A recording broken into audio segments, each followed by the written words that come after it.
Hello everyone, Thempyrean here with Golden Nova. We're going to talk about the new set of Elestrals cards, Firestorm. Yeah, as a dyed-in-the-blue Poseidon maniac, I'm very upset that they made a whole thing centered around fire and wind. I'm starting to feel like I don't belong here if you're going to theme it so much.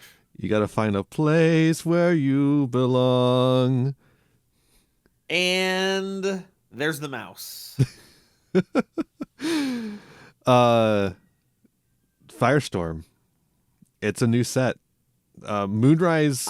it feels like just came out and we're already doing reveals for this. The reveals have been out for like 2 weeks now, but they finished coming out right when I had to go to Montreal.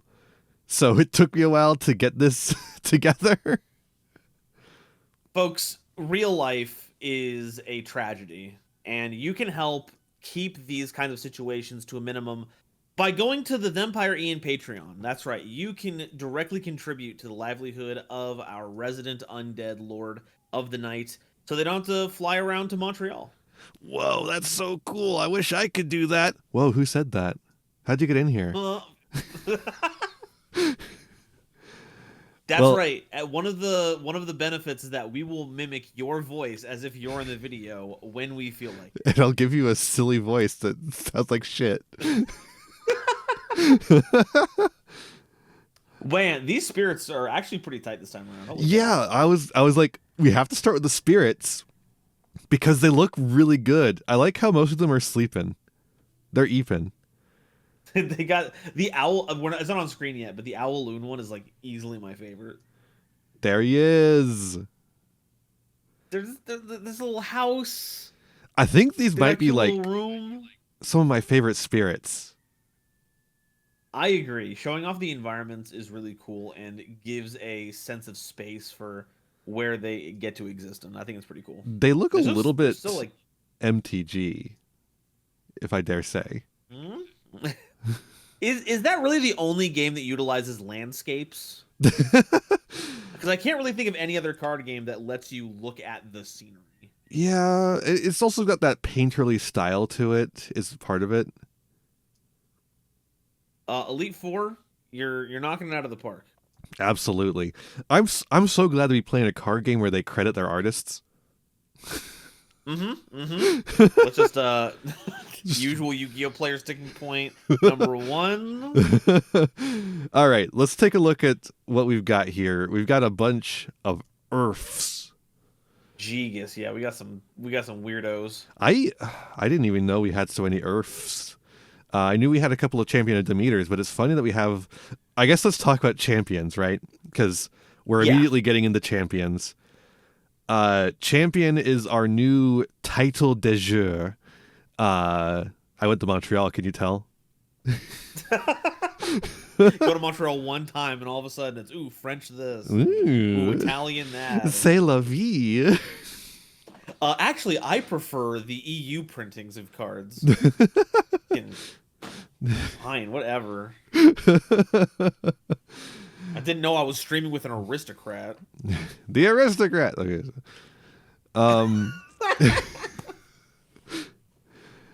So champions. Yeah, this is our new title thing going on right now. It seems like it's going to be the theming for the next cycle of sets.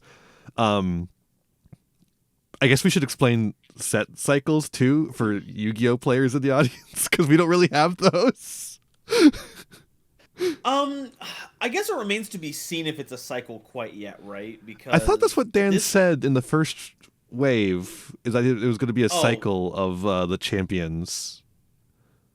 Well, then if Dan said it, then ignore me. I was just going off the fact that we just have the one new Divine Champions Firestorm.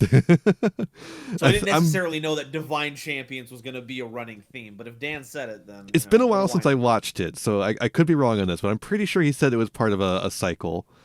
Regardless, we were done with the old cycle, which was the introducing everything cycle. Which, if we're honest, was barely a cycle. What was it? Core, Frost, Sun, Moon. Yeah, but with a quarterly release schedule, although with delays it didn't end up being quarterly. That's just going to be what a cycle looks like in this kind of environment. you know? Yeah. From a Yu-Gi-Oh perspective, we usually have like a quarterly ones, but their theming is more about the lore set that's in there rather than any other overarching thing. Especially now that we don't have an anime that it's tied to, so we have to worry about a new mechanic being added. Like at this point, new set cycle. At this point, the only theming for sets is like which nostalgia thing we're doing this time, right? Yeah. If you like, if you look at every core set, there's not a single core set since the anime ended that has a like new thing in it. It's always the box card, the mascot like of the there set. Was the latest one is the new Utopia that they're doing for Alliance Insight. Mm-hmm. Every single one of those mascots is a nostalgia fueled retrain now, but not in Elestrals. But because not in we Elestrals. haven't had time to do that. So although we are free. That kind of seems to be the direction we're going, because you'll notice as we go through here, there's not going to be a lot of new Elestrals. We're kind of past the point of new Elestrals being a majority of the box now, apparently. So you're going to be seeing a lot more titles and a lot more something else that we'll get into later when we actually get there, which it should be soon, actually. Which I'm not too aggravated about. You can only get into so many pun names before you start really scraping the bottom of the barrel. So I'm glad they quit while they were ahead and just started adding titles to things. I have no issue with titles. The other one I have a little bit of issue with, but we'll get there when we get there. First up, Pandasin, Champion of Demeter, 2/4, returns up to 2 Earth from the Underworld to the Spirit deck if your Demeter is enchanted. That's a once per turn because it's a you can. Mm-hmm. So seems not fine. Not on cast, so honestly seems outrageous because 2 is the cost for most counter runes. So that's true. You can it back does that give up with a steady stream of that. It does give Earth a bit more healing potential, and Earth is already a really strong typing, so seems fine. Yeah. So. There's the healers, which have been a pretty prevalent addition to the game so far.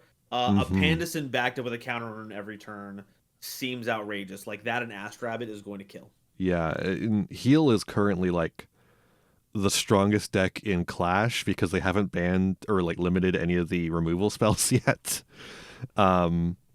It's like the only thing worth playing in Clash, even.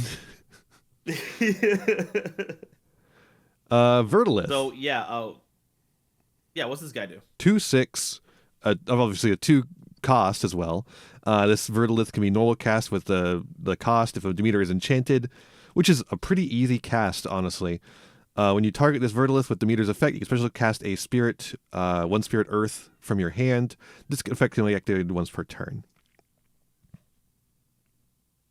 It's a 2-card combo, but it's not an awful one.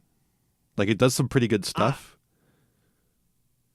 I don't know. I can't get behind this one. Yeah.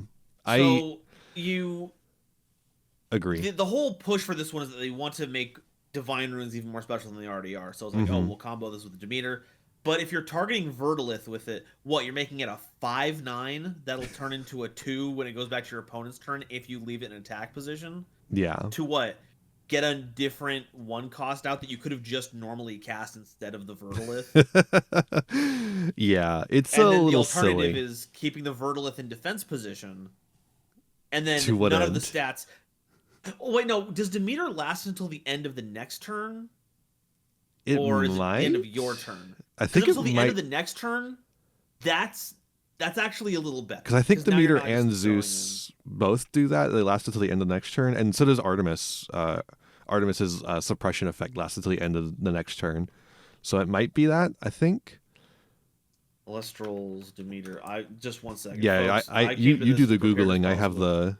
No, I have this up until the end phase. The end phase. Really? Okay. So yeah, no, it doesn't do anything. Or is this? Wait, this is Kickstarter. 1 second. Oh, that's Kickstarter. Never mind. Let's make sure. Hold.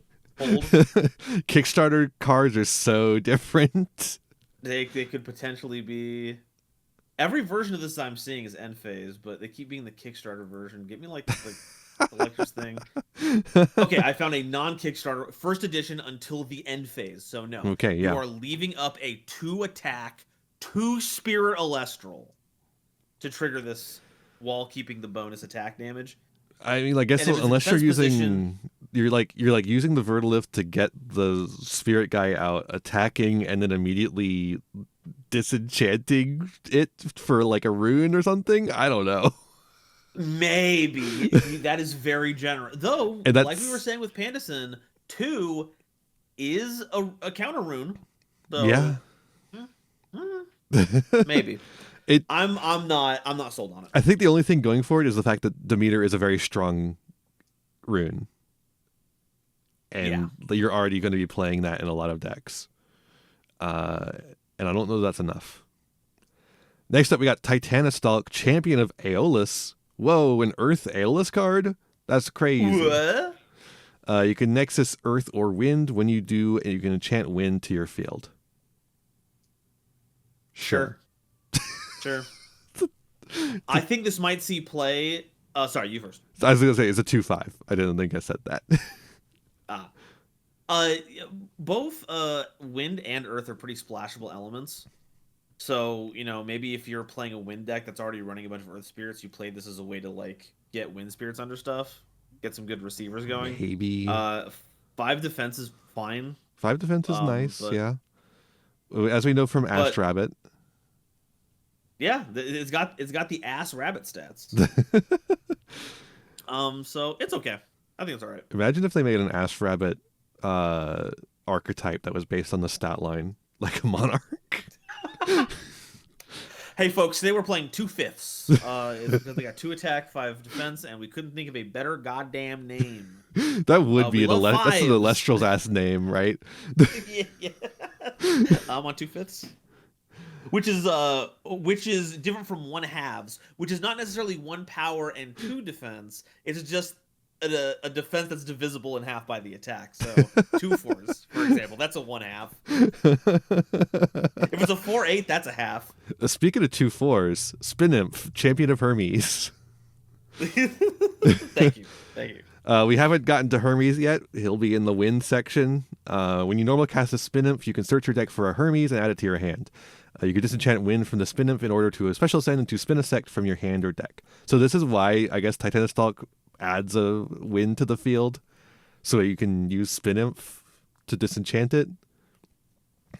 That doesn't seem very good to me, though. Yeah, it's like, cool. Turn 1, you go Titanostalk, set up your defenses. Maybe your opponent doesn't have an Eddy, even though everyone's running Eddy. Following turn, you go Spinimp, activate Titanostalk. I guess maybe you could like even Nexus the Earth off of itself onto the Spinimp, and then it gets the Wind, and then you disenchant it for like a 3 spirit level up. Yeah, could do. I don't know. Because the Nexus has to come from somewhere.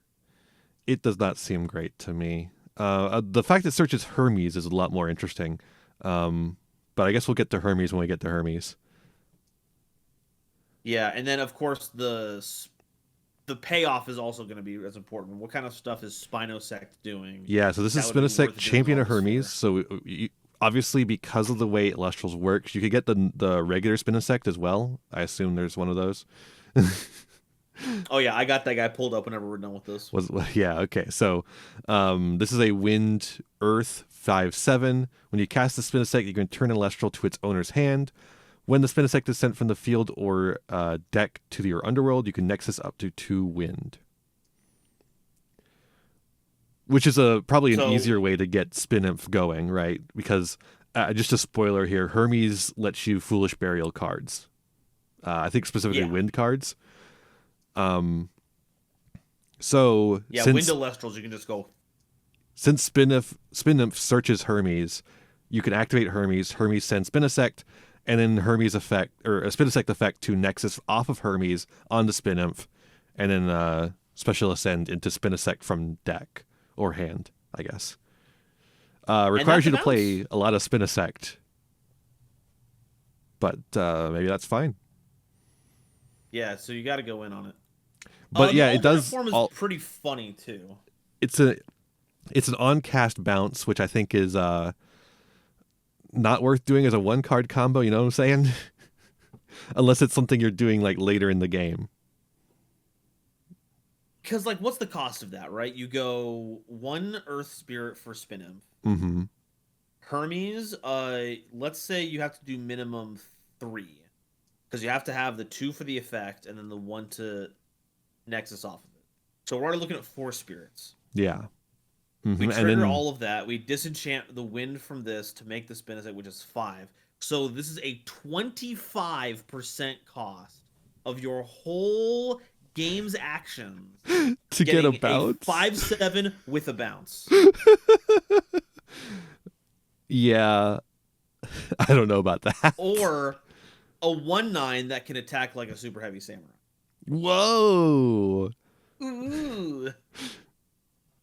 That's actually like kind of cool. I guess this is the other bit of effect that's kind of cool as far as that goes. Yeah, I don't know. Spin Imp might be good just as if your deck wants Hermes access, at least it fulfills that. Any further than that, maybe it's a backup plan, like if you're ahead and you have to get over like one last hurdle to cinch it, but that seems like a lot of cost and a lot of opportunity cost for deck building just for that. For sure. I agree. Speaking of a bad card, Drataya, Escape from Tartarus. It's so bad they won't even let you play it. They want to make sure you're not making that mistake. Drataya is banned. Yep. So now we're talking about Escape from Tartarus, which is our new way of errataing cards that were too powerful to be allowed in the game. Hell yeah. Drataya Escape from Tartarus is a 2/4 that allows you to discard an Ambrosia or a Golden Apple of Discord in order to draw 2 cards. That's a once per turn because it's a you can instead of a when. Mm-hmm. Imagine if it was a when you can and it would miss timing.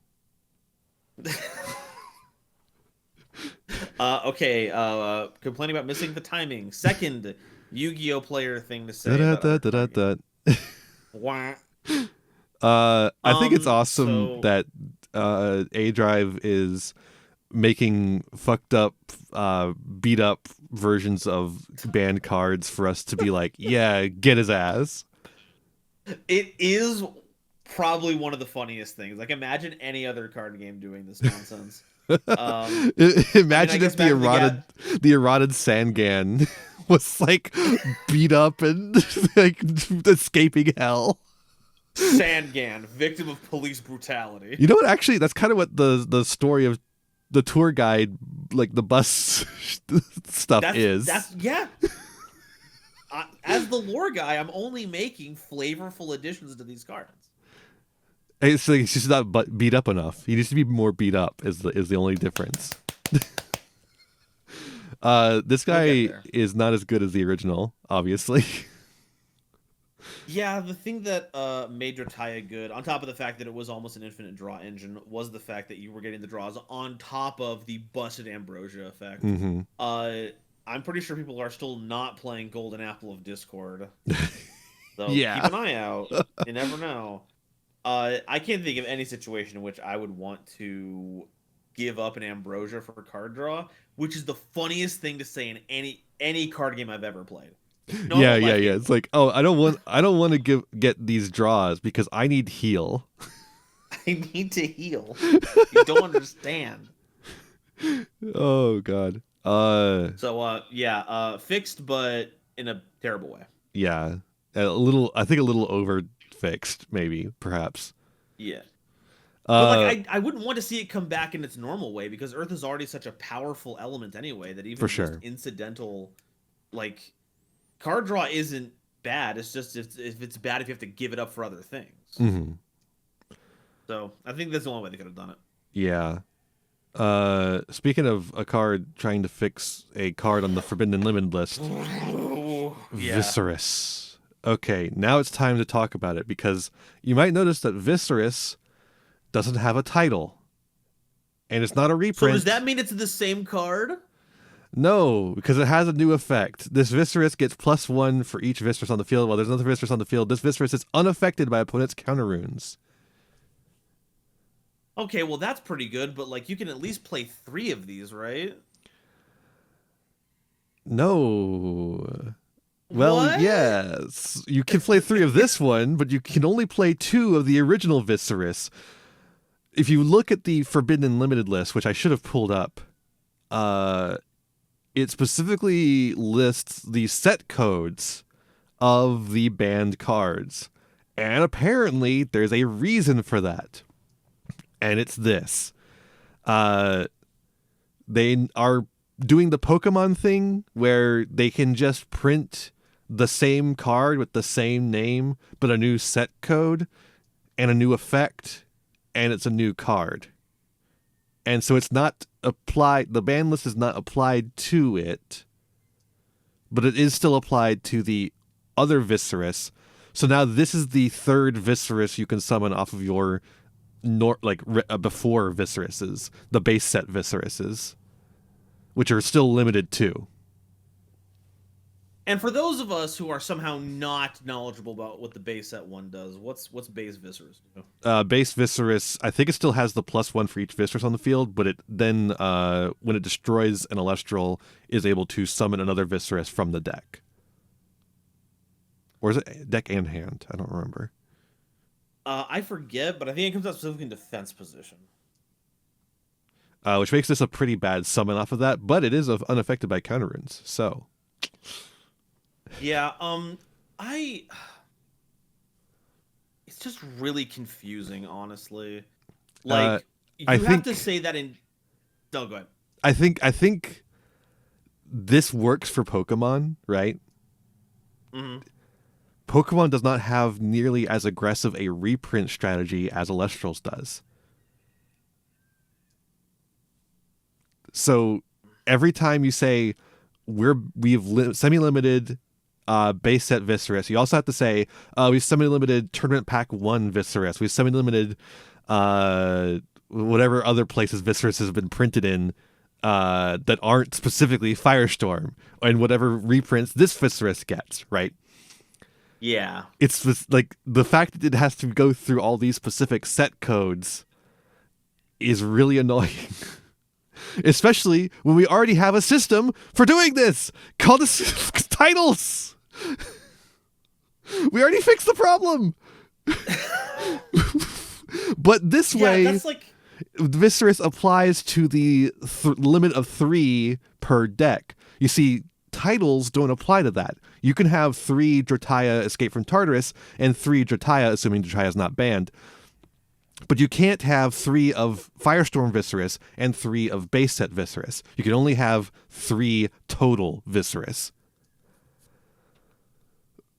So how are you telling this to a new player, right? You have to go, each Elestrals you can play with that name, you can play it 3 copies. However, the ban list can change the number of copies of a set code you can play. Mm-hmm. Yo, is that an FST Viserys, or is that a whatever the fuck base set's number is? And then you have to tell them, you know, which of the sets, all of those ones are hit on the limited list and which ones are not. And then you have to say, okay, but then also there's titles, which makes it count as a whole separate creature because it's a different name now. Mm-hmm. I don't know. Like, this lets you play a full 3 Viserys without, like... But I would have loved to see a world where they made it a Viserys titled one so you could play a total of 5. Because this feels like one of those decks that you could build like a whole bunch of Viseryses in and get that bonus. I don't know about that. That would be so powerful. It would be too much.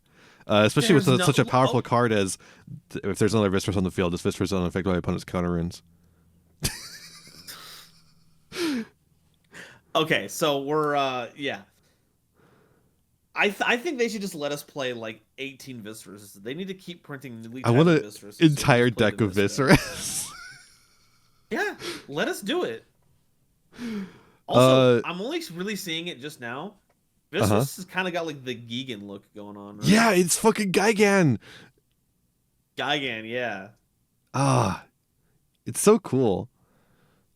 Hell yeah. I love Viserys. Yeah. Okay.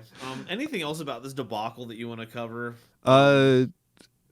Well, here's another one. Panzer. Panzer 2. This is the this is the Panzer 2.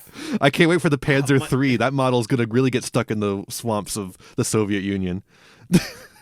Look, I'm just waiting for the Battle Angel Alita crossover so we can get Panzer Kunst. It's going to go crazy. When are we getting the mouse? I want to. Panzer's a 3-4 with one for one. No, go ahead. I want a fucking T-34 so I can kill Panzer. All right, yeah, it's a 3/4/1. When you cast this Panzer, you can enchant a number of Earth in this Panzer up to the number of Elestrals on an opponent's field. When this Panzer is destroyed by battle, you can draw a card for each enchanting spirit on it. Cool, dude. Man, so we're running into another one of those weird things about Elestrals where you can pump Panzer by a whole bunch to deal a lot of damage. Like, yeah, and then when it gets destroyed, you get to draw cards. Isn't that crazy?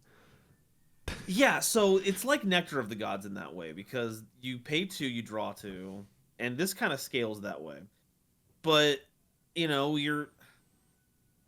maybe if you can get that trade-off, right, where this attacks over like a one spirit Elestral and you can get in for like 2 free damage, and then it's a free Pot of Greed if it gets destroyed. But it's only by battle. So this is just jonesing to get hit by I don't know if PTA is the right word, but like if this gets shielded, well, no, it makes shielding really expensive actually. Oh, I forget. Does it? No, shield is only the cost value. Oh, well then. So it's a one cost. Shield. So yeah, no, it's easy shield. Shield ever. Easiest PTA, easiest shield. It's nothing. Yeah. So I think that if you play Panzer like that, it's a trap. But if you ignore the first effect, you have a vanilla Elestral that if your opponent smacks it, you get a replacement card off of it. And one of the things that I've been running into in games is just sometimes you may have a up in spirits, but you're out of gas, and you need something to play that gets you in a good board position. So Panzer, just as a one guy who draws you a card maybe, could be good. It's kind of like a bad card trooper in a way. And then if you're in like a low like situation where both of you are low on spirits, but they have a bunch of like attack position Elestrals, you randomly hit in for 2 damage because they have 3 and you win. So I don't know. Yeah, I think bad card trooper is the perfect analogy for this. That's Panzer. Fire time. Panzer. All right, the thing the set is actually named for. Yay! Rummikul, champion of Hephaestus. Got a couple of Hephaestus guys in here, and Hephaestus is actually getting quite a bit of help, despite the fact that we've added a new fire champion, or divine, I should say. This is a 3/2/1 fire. When you cast this Rummikul, you can return an artifact rune from the underworld to your hand. This Rummikul gets +1 for each enchanted artifact rune on the field, so a maximum of +4. Although if you put that many artifact runes on the field, you're dumb. Yeah, you just don't pay attention to that last line of text. It's dumb. It's bad. Don't ever care about that. It's only the first one. Recycling for artifact runes is kind of cool, I guess. With the kinds of stuff that we're seeing in this set, I think being able to get multiple uses out of an artifact rune is pretty good. It helps, of course, with the fact that we're playing by Yu-Gi-Oh! Equip spell rules and not Magic the Gathering ones. Artifacts are very vulnerable to removal. Being able to get multiple uses, I think it's nifty. On a 1-cost body, sure. Yeah. And then we have Scavakul, champion of Hephaestus, a 6/6 to fire. The Scavakul in your hand can special ascend from your fire or Elestral if you have at least 2 enchanted artifact runes on the field. Artifacts that were empowering that Elestral start empowering this Scavakul instead of being sent to the underworld. That's pretty cool. I like that. I love this card design. That's actually really cool. I like it a lot. Special effect that helps get around one of the weird things about any deck that might focus on playing artifacts. Having to have 2 of them is pretty rough ask, especially since most of the good ones are 2-cost as well. Yeah. But those are now enchanting a 6/6 body that's going to get even bigger. So I don't know if the artifact runes provide any kind of meaningful protection. I don't think it's bad. Yeah, yeah. And then one more Champion of Hephaestus. We got Volcaries, a 4/2, 1 cost. When you cast this Volcaries, you can search your deck for Hephaestus and add it to your hand. While Hephaestus is enchanted, you can also use Fire from your Underworld to play Artifact runes. Fuck yeah, dude. Fuck yes. Fuck That's yes. So good. That's so good. It's so fucking good. Okay, so first off, I love that we are printing cards that search specific divines now instead of ones that search any divine. Any divine is broken as shit. Specific divines, yeah, really cool, but not quite enough. So you give it a second effect, and the second effect is based as fuck. Yeah, you're playing cards for free in a game system where everything is bent around the idea that your life is your resource. Being able to play them for free is bonkers. It's crazy. Like, you can go, Volcaries, get your Hephaestus, play Hephaestus, search out any artifact room, equip it to the Volcaries for free. Yeah, as long as you have some fire in the underworld. And if you don't have fire in the underworld yet, you're doing fine. Yeah, that's great. You're in a great position. It's like awesome. And then, if you have any other artifact rune in hand already, you put on the Volcaries, make it a Scapical. There you go. It's a huge swing of damage and power all in one card. This is fantastic. It's exactly what the artifact rune umbrella needed. Fantastic stuff. It's wonderful. But fire also has another path. Champion of Hestia, Scout. That's right, baby. Bears time. This is not over. Bears. Bears. Thanks, Christopher. Your check's in the mail. A 2/4/1 cost. When you special cast this Scout, you can search your deck for a Champion of Hestia and add it to your hand. Why is this card worded this way? The special cast thing? Yeah, why is it on special cast instead of on normal cast, right? Because, as we'll see soon, because it's supposed to combo with Hestia allows you to special cast a 1 cost from the hand. So you special cast it with Hestia, and then you search your deck for a Champion of Hestia. Right? Seems perfectly reasonable, right? Stop printing 2-card combos! Stop! Stop! I don't know. I think this card is based as hell. It gives Ursmog an actual good target. That is true. Bears were hurting for some cards to play, and this is a card. They have a card, but it leads into what you get another Champion of Hestia off of this. That's another creature. You can get another Scout if you want. Yeah, you could get Majursa, Champion of Hestia, which you can see here beating up the Ice Bear. It's a 8/13 3-drop. Ooh. When you cast this Majursa, you can target and destroy cards up to the number of Bear Elestrals on your field. It's Raigeki. Your Bear Elestrals get +1 attack for each fire enchanting each Hestia on the field. I'm glad it says each Hestia, so it can be from any Hestia. You have multiple Hestias on the field. Yeah, in the mirror match, this is brazy. Folks, Ursaden finally has a meaning for existing. I'm so happy. I mean, I guess it has a reason to exist. Yeah, it is the only payoff. I don't think it's that good. It's a pretty high investment for Raigeki. I think you're out of your mind. What do you, for a Raigeki? Bad Raigeki, I should say. That's no. It only destroys cards with the number of Bear Elestrals on the field. It doesn't even include Bear. At least one. It doesn't even include Bear cards. It doesn't include Ursaden. Yeah, it doesn't include the Ursaden that you have to give up to cast this, dingus. You goober. So you have to have Scout on field or some shit. And also, whoever you ascended this over. I don't know. You don't ascend it over anything. You just cast it for free. Well, not for free. You still have to pay the spirits for it. Yeah. So it's either your parent paying out the spirits from Ursaden, or you're doing an ascension. I think it's fine. Yeah, ascending this normally is bad. Yeah. That sucks. But it makes Ursaden a win condition that pushes a bunch of damage onto the board, and we have even more cards in this set that make the card even better. Yeah, wait till we get to Frost. We got some cool stuff in Frost. Good lord. Yeah. Warmite, Champion of Hestia. Warmite. What a funny little guy. Warmite. Just like staring at the card. Warmite. And it's beating up Brummelinks too. Holy shit.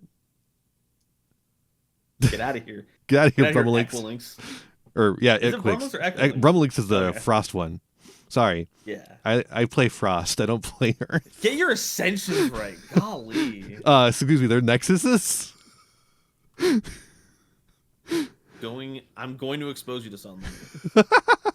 When this Warmite receives one or more fire, you could target an Elestral and give it -3 until the next turn. When a player casts Hestia's Hearth, you can return up to 2 fire from your Underworld to your Spirit deck. Sure. Healing. Hestia's Hearth we haven't gotten to yet. I don't even remember what it does. Same here. We'll have to come back to this later. Targeting an Elestral and giving it -3 is fine. But if it's in defense position, yeah, you're gonna need an Eddy. But you know what? That makes Warmite, right? It makes Warmite it beats a 5. I love 5s. I love 5s. This is pretty cool. I also like that it's on receive, so you can do nasty stuff with like Altar Stars. So you know, I dig it. You can do it reactively during your opponent's turn, which is fun. Yay! Interaction. And it's got an Ascension. Floracne, Champion of Hestia. You can disenchant fire from your Hestia to search your deck for an Arachne's Lair and add it to your hand. During each end phase, an opponent must expend equal to the number of Elestrals on their field if Arachne's Lair is enchanted. Right there. Yeah. Anything. Expend anything. Expend yourself. Now. Apparently, at Dallas, A-Drive showed off the Spiders deck, and it was pretty sick, from what I heard. So, I'm definitely looking forward to seeing what Arachne's Lair does. Yeah, I forget the exact wording, but if it is what I remember it is, plus the stuff Floracne does, I'm looking forward to making Spiders explained. Yeah. Channel, because this is a real deck. This is like a deck. Cow. It's really cool. I fucking love a tax creature. I'm sorry. I love tax monsters. Yeah, coming from the friggin' camel person. Camel. And, you know, as long as we're talking about them and I can get more requisite channel awesome references in, you get to play a giant army of spiders. Stop! No, not the blackface Doug character. All right, hey, Empirix. Champion of Hestia. Champion of Hestia. 3/4, 1 cost. You can disenchant fire from your Hestia in order to add a 1 spirit fire Elestral from your Underworld to your hand. When you ascend this Empirix during the end phase, you can special cast it from your Underworld with fire. Cool. You know, if it enchanted, like if you could use spirits from the Underworld to pay for that Underworld cost, I would say this is pretty good. But yeah. So. I think the second effect is just kind of icing on the cake. The first effect is where the real magic is happening here. Mainly because Champion of Hestia, or Hestia herself rather, allows you to just special cast the creature you got from the Underworld from your hand onto the field. Which, you know, does mean you spent like 3 spirits to do that. Because obviously you're disenchanting 1 from Hestia for the effect of Empirix, disenchanting 1 from Hestia for her effect, and then, you know, the special cast is adding another one on top of that. But if it's a really good 1 spirit fire Elestral, then it could be. But of course, Hestia has some restrictions. Oh, and what's that? We'll get to Hestia later, but Hestia cannot use her effect if your opponent does not control. Is it equal and more? Or is it just more? Oh, I guess we'll Elestrals than you do. So controls the same number as you or more. Yeah. So you cannot use it if you are ahead in Elestrals. Which can be a bit of a problem if you have Empirics on field. Just as an example. Oh my god, you're so right. Why did they do... Well, okay, it just means that if you have an Empirics across an empty board, you can't use it. And that's a pretty good place to be at. Yeah. But at the same time, yeah, that kind of sucks. Yeah, it does. All right. Here's the rest of the fires. We got Torchin, Champion of Hestia. Maybe this will be a good card instead of a bad card. Wouldn't that be crazy? Oh my god, everyone is hating on base Torchin. Come on, folks. I thought so you liked bad. Healing. It's I thought all you people were all like, I love healing. You can just... It's the worst healer in the entire game. Fire is the element of artifacts. Are you telling me you don't want to load up artifacts on that little guy and heal for 4 randomly? Come on. Don't worry about the fact that half of the spirits that you're missing are trapped under items. Okay? Yeah, exactly. Don't worry about that. 1/1 fire. When you cast this torch, you can search your deck for a Hestia or a Torch of Hestia and add it to your hand. You can Nexus fire. Whoa, that guy's good. Holy shit. Because even though it's a part of the same paragraph, you can Nexus is a different effect. Yes. Right? Yes. It doesn't do anything when you Nexus except trigger Nexus effects. Yeah. So you get like to Warmight. Play it, search a card like Warmight. And, you know, Hestia can summon out a Warmight from your hand. So, you know. And we got, they're all bugs. So if there's ever a bug searcher besides Ardbud, that's like out of archetype here, out of typing. Well, this opens up the Lunar Fire deck. As long as you found a drive and beaten him up, you know, you have a bug searcher. So. You have a bug searcher, exactly. You just gotta beat him. A completely legal bug searcher. And a really cool artifact that you can put in your artifact deck. See, it's all coming together. I think this card is fine. You can Nexus the fire off the torch and onto something else because it's a 1/1. It's gonna die. Yeah. Or you can Nexus it off the Hestia if you, for some reason, think Torchin's gonna stay around for a while, or if you're like ascending over Torchin. I'm gonna deal 2 damage and get the game cleared up on this open board. So help me God. Then we got Ignector. A 1/2, and again, this is another redo. I don't know what to call these. Like, it's the same fucking name, the same fucking title, as in no title, but it's a different effect. What do we call these? Duplicates, redos? It's not a Nexus because it's the same element, not titled, so we can't call it titled. Or the Landed Gentry. I think we just have to preface them with a different. Yeah, Firestorm Ignector. That's really all we can do right now. We have to name it by the set, which is not my favorite thing. No. That is not building up the world that it lives in. Everything else, you could justify it with something. The Nexusing is literally the weird spirits moving around. The titling... You know, these ones are all literal champions of the divines of this world. This one is just a different Ignector that has like a genetic mutation. And they didn't do anything with that in the lore. And, you know, I'm sorry, I can't get away from the flavor of card games. Your flavor has to be good. You could have called this one Ignector, Nectar of the Gods, right? Because that's what's happening here is the other side of the full art of Nectar of the Gods. Yeah. Anyways, but then, like, because they made titling a whole separate creature, now you can't do that if you want to keep them in the same name. Yeah. 1/2 fire. When you cast this Ignector, you can search your deck for a Nectar of the Gods and add it to your hand. Cool. The more decks that exist that trigger off of Nectar of the Gods activations, they'll be set. Certainly don't be playing it regularly. Fire Earth Deep Draw. Let's go. Waspfire. Chill. A 6/1/2 fire. You can discard a fire card to force an opponent to expend fire equal to the enchantment cost of the discarded card. Burn, babe, burn. This one I can kind of vibe with. So the worst part about playing Eruption is they have to play a card that specifically just does burn damage. Mm-hmm. Waspfire just gives the option of any fire card in your hand to be a Eruption. That's true. The thing I don't like about it is it's a once per turn, whereas the original Waspfire is able to do like a wombo combo that instantly kills your opponent, as long as Drataya is legal. And that's a problem for you. Mm-hmm, mm-hmm.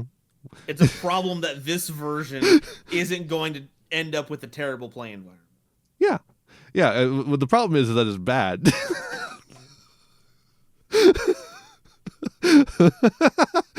I think it should be a twice per turn. These are the two halves. An Elestral is either bad or it warps the format. Yeah, you can't have it either way. In between, I mean, you can't. There's no in between. There's no normal Elestrals out there. Is it time to get wet? I thought you'd never ask. Sluggle, champion of Poseidon. They're making a plushie of this Sluggle specifically, by the way. Yeah, they're making of the scarred, damaged Sluggle. Yeah, that's being held, caressed in Poseidon's arms. But you don't get the Poseidon in the plushie. I wish Poseidon would hold me like that. Yeah, when's the Poseidon body pillow coming out? A-Drive. I know you're watching, because I know you watch all of these. When's the body pillow? Do you think he stopped doing that yet? Or does he still watch every single one? No. I am at this point in this community where I think that's just who A-Drive is. That's not like, I don't think he's doing it because he's like, oh, I want to. I mean, of course, I think he wants to genuinely be involved in discussions so that he can improve the game and the community. For sure. But I don't think that's CEO A-Drive. I think he just has a wrinkle in his brain that makes him do that. That's just part of who he is.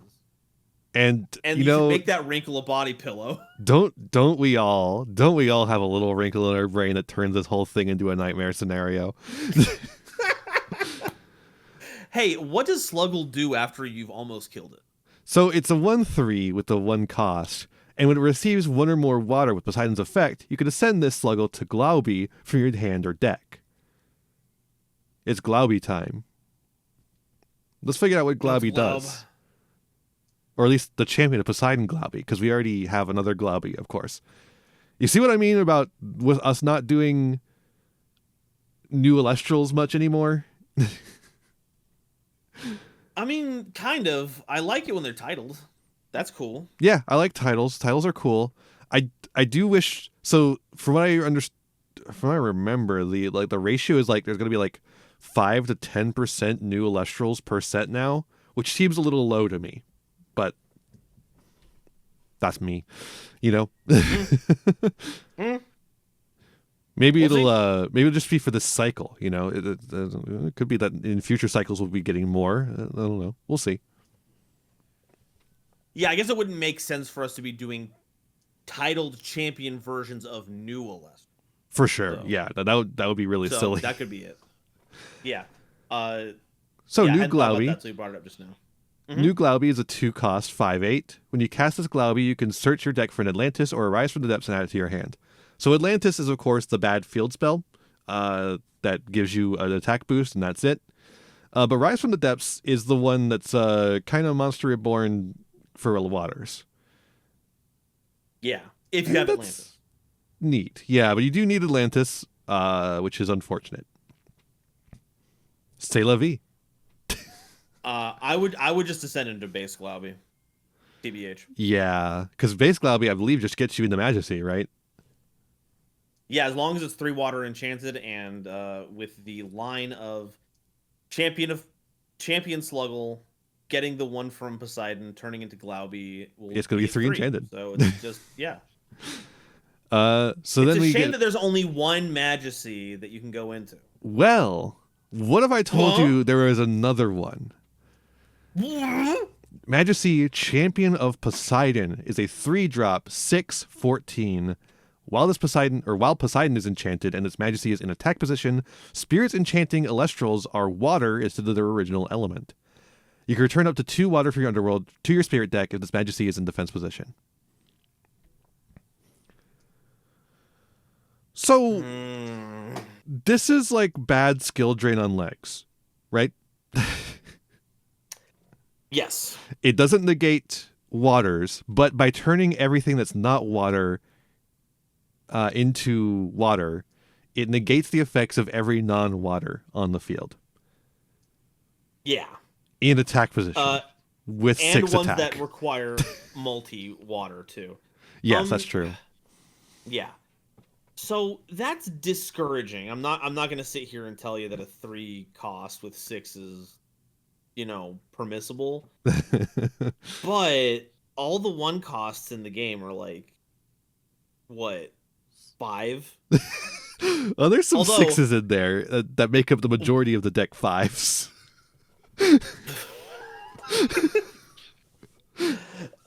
And now that I'm trying to play devil's advocate here, I am realizing that we just printed a Warmite that crashes with this. Although actually, now that I think about it, though, most of those 6s are because of their effects. The only one that would still have its effect is Moose Station. Well, hopefully you have a counter rune to deal with the Moose Station. Yeah. I think the better effect is the second effect, though. Being able to get to heal 2 every turn for free is crazy. With a 14 attack booty? Or 14 defense, I mean? Yeah. Crazy. It's huge.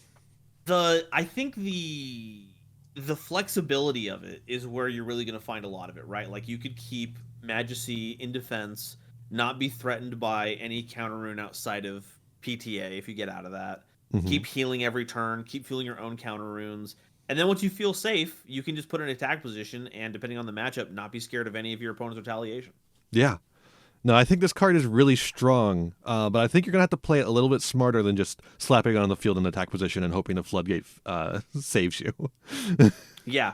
Don't be me with Chronodial. Do not think this is an auto win because of its effect, okay? You do have to be careful with this Majesty, but I think it's far better positioned because it's easier to put onto the field than Chronodial. It's extremely It doesn't easy. have the same brack breaking. Wow. I thought no Space Ghost here. Me when I'm breaking brack for Space Ghost. I'm breaking brack. That's my favorite HBO show.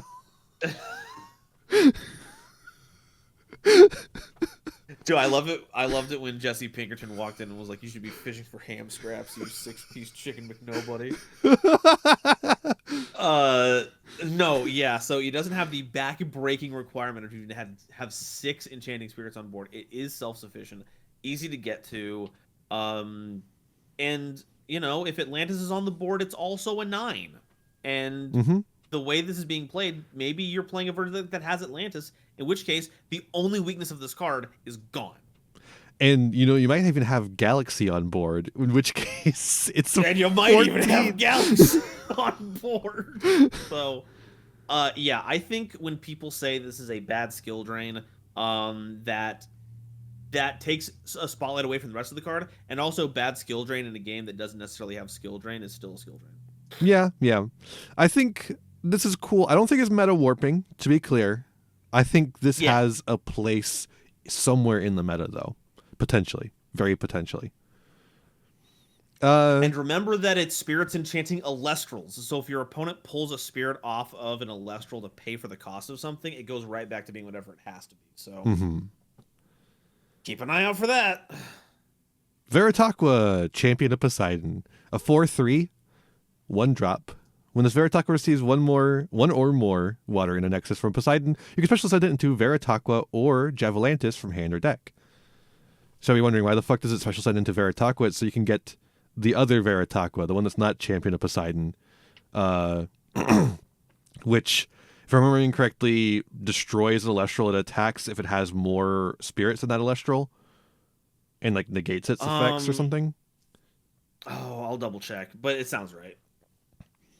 And then, of course, with Javalantis, while you look that up, Javalantis, Champion of Poseidon, is an 8/3, 2 cost. You can cast Tsunami, or when you cast Tsunami, you can special send this Javalantis in your hand from one of your water Elestrals. Your water enchanted Elestrals deal piercing damage while Poseidon is enchanted. Which is fine. It's fine. Oh, Veritaqua does not care about spirits. Really? I think we're thinking of the wind one. The wind one, yeah. The wind okay. next to this one. Regular base set Veritaqua, when this Veritaqua enters battle with a defense position Elestral, you can negate the Elestral's effects and then destroy it. So it just beats up every defense position Elestral. So I guess the effect to get into a Veritaqua is just so you can get that effect for some reason. Yeah, if you need to just kill a defense position guy instead. Instead of going into Javalantis, which can kill a defense position guy. What does base Javalantis do again? I have no idea. I've never read that card in my entire life.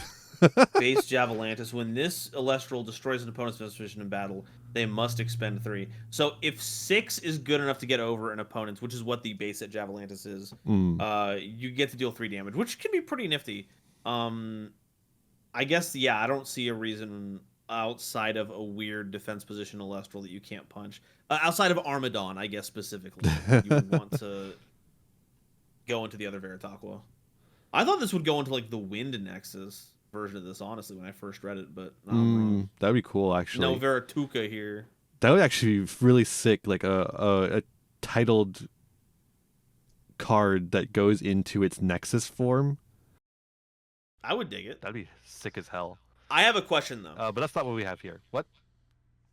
The hell do they mean one or more water in a Nexus from Poseidon? How many spirits you think Poseidon is Nexusing? 1. I guess if you have the water guy that draws you 2 cards, I guess technically that's a Nexus from Poseidon to Veritaqua. So, you know, if you can set up that particular thing, then I guess I'll look like an idiot. Anyway, that's my tangent. Cool. So yeah, okay, Javalantis. Now, I forget exactly what it was I had to say about it. But the power went out, folks. I did ramble on about it while the power was out.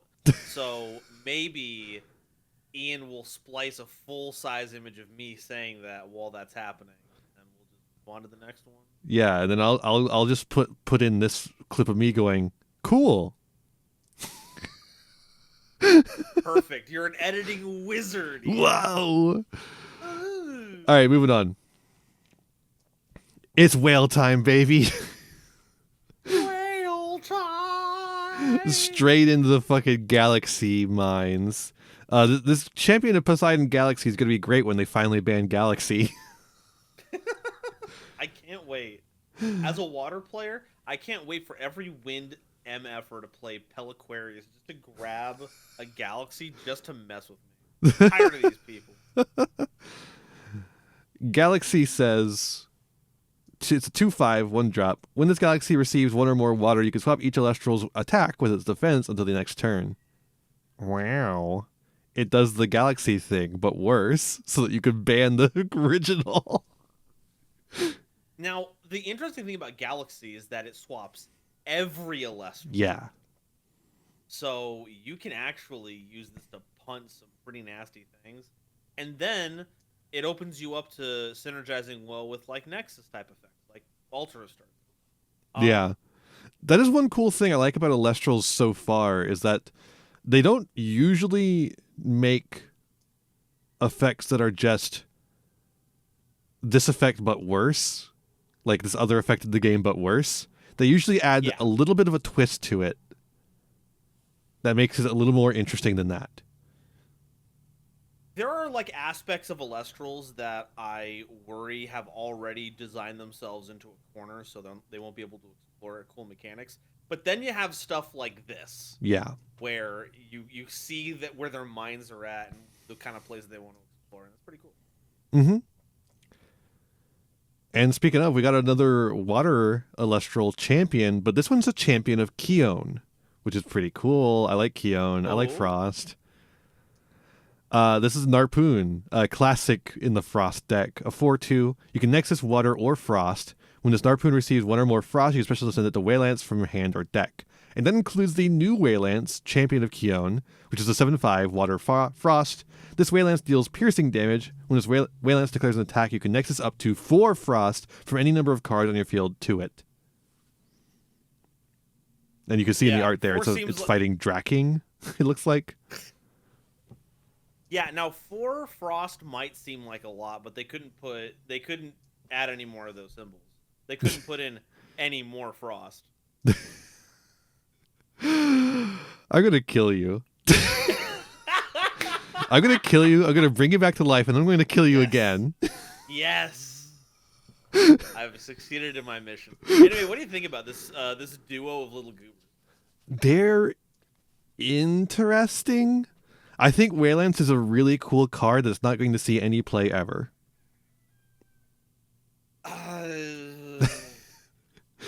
Like, that's a really cool effect. Good luck setting it up. So I think what I like here is that Narpoon can, of course, go into multiple Waylances. Yes, it can go into the original, which is cool. And base Waylance rules. Mm-hmm. So cool. I love having Pithing Needle in my Elestrals card game. But if you are somehow playing one of those high rolly Frost decks that makes big dudes that have lots of Frost spirits under them, I could see a potential future where you hit in with them, and then you attack with Waylance, and then steal all of their Frost spirits to get in for just massive piercing damage. But much like the element that it's based off of, this is magical. You are completely right that there is no reasonable scenario in which this. Like, Frost is a really good typing to set this kind of thing up. The Chivalror line can get Frost out of the underworld and onto the field. Catarant can help you heal. But 4? Are you sure about that? Well, thankfully it's up to 4. So yeah, it could do less. But like, if you're trying to get this ultimate kill button where you're just like, and it's a 7 attack guy, like that can reasonably hit over stuff. It can reasonably hit over a lot of things. If your opponent is on any sort of game plan deck, though, you're gonna have trouble getting over things. Yeah. Well, thankfully, game plan decks suck in this game. So that's true, but unfortunately, you are also a game plan deck. No. Quickly transition us out of the rhetorical box that I've argued myself into. We have our first new Elestral here. It's Harpy. So happy. I'm so happy. It's a 2/3. Your Elestrals cannot be attacked except for this Harpy. When this Harpy is destroyed in battle, you can draw 2 cards if you have a Divine Rune on your field. 2-card combo. Another thing I was saying about Panzer a while ago. Yeah? Yeah, that's kind of just what Harpy is. Really. That's what Harpy is, except it requires having a Divine Rune on field, which is not necessarily unreasonable, because it is just generically a Divine Rune, at least. Yeah. But and with water being as splashable as it is, you could play this with decks that have good Divines. Yeah, and it does seem to create a dupe lock. So... That's true. If you go Harpy, Rise from the Depths, second Harpy. Mm-hmm. No amount of eddying is going to get you out of that situation, buddy. It does take up 2 of your 4 slots, which is a little unfortunate, but you can still have 2 more.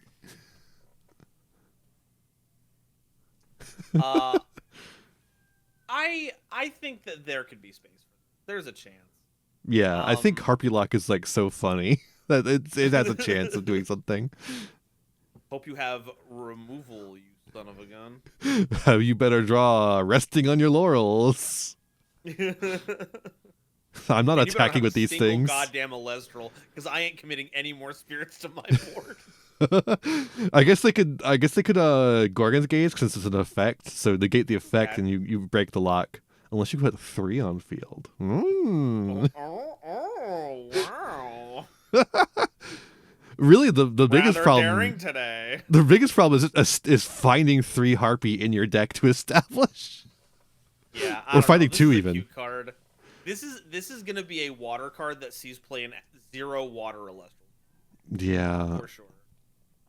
I don't see it getting a lot of play, but you know what I do see getting a lot of play is Thunder. Jesus Christ, Thunder! Can you calm the fuck down? Thunder, as always, busted as fuck. Let's go here. Elechick, champion of Zeus. That's right, baby. Elechick's back, and he's got a scar. What's going on? Look, Zeus has a scar, so now he's got to put the scar on everything because he's really. He put the scar on himself. Yeah. Zeus was like, I'm gonna get a really sick face tattoo. Do you like it, Hera? And Hera was like, I guess it's okay. And that really hit him in his very fragile masculinity. So now all of his pets need to have the same tattoo. Yeah. And as the lore master, not just of Yu-Gi-Oh, but of everything, you can trust that. That's real. That's real. Yeah, Hera was drawing her persona, and then Zeus came over and said, "That's cringe." And then she said, "You're cringe." And then he went and cried in the mirror and scarred himself to make him look cool. Also true. When this Elechick declares the attack, you can give it 1 attack for each Thunder, enchanting each Zeus on the field until the next turn. Fucking Christ. It's funny. It's very funny. You don't even have to boost the debuff someone to make this Elechick good. If you have Zeus on board, that's crazy. Yeah. And it gets worse. This is a 4 enchanter. Yeah. How does it get worse? It gets worse with the next stages of its evolution. Ascension. Oh, Legally distinct evolution. I'm not the only one slipping up on the terminology. Legally distinct evolution. It's a 6/2 Thunder Wind Griffuse, champion of Zeus. This Griffuse in your hand can special ascend from your champion of Zeus, any champion of Zeus, but it cannot be played misenchanted this way. When you cast Griffuse, you can give all your opponent's Elestrals -3 until the next turn. That's what I like to see, baby. Yeah. This is crazy. This is outrageous.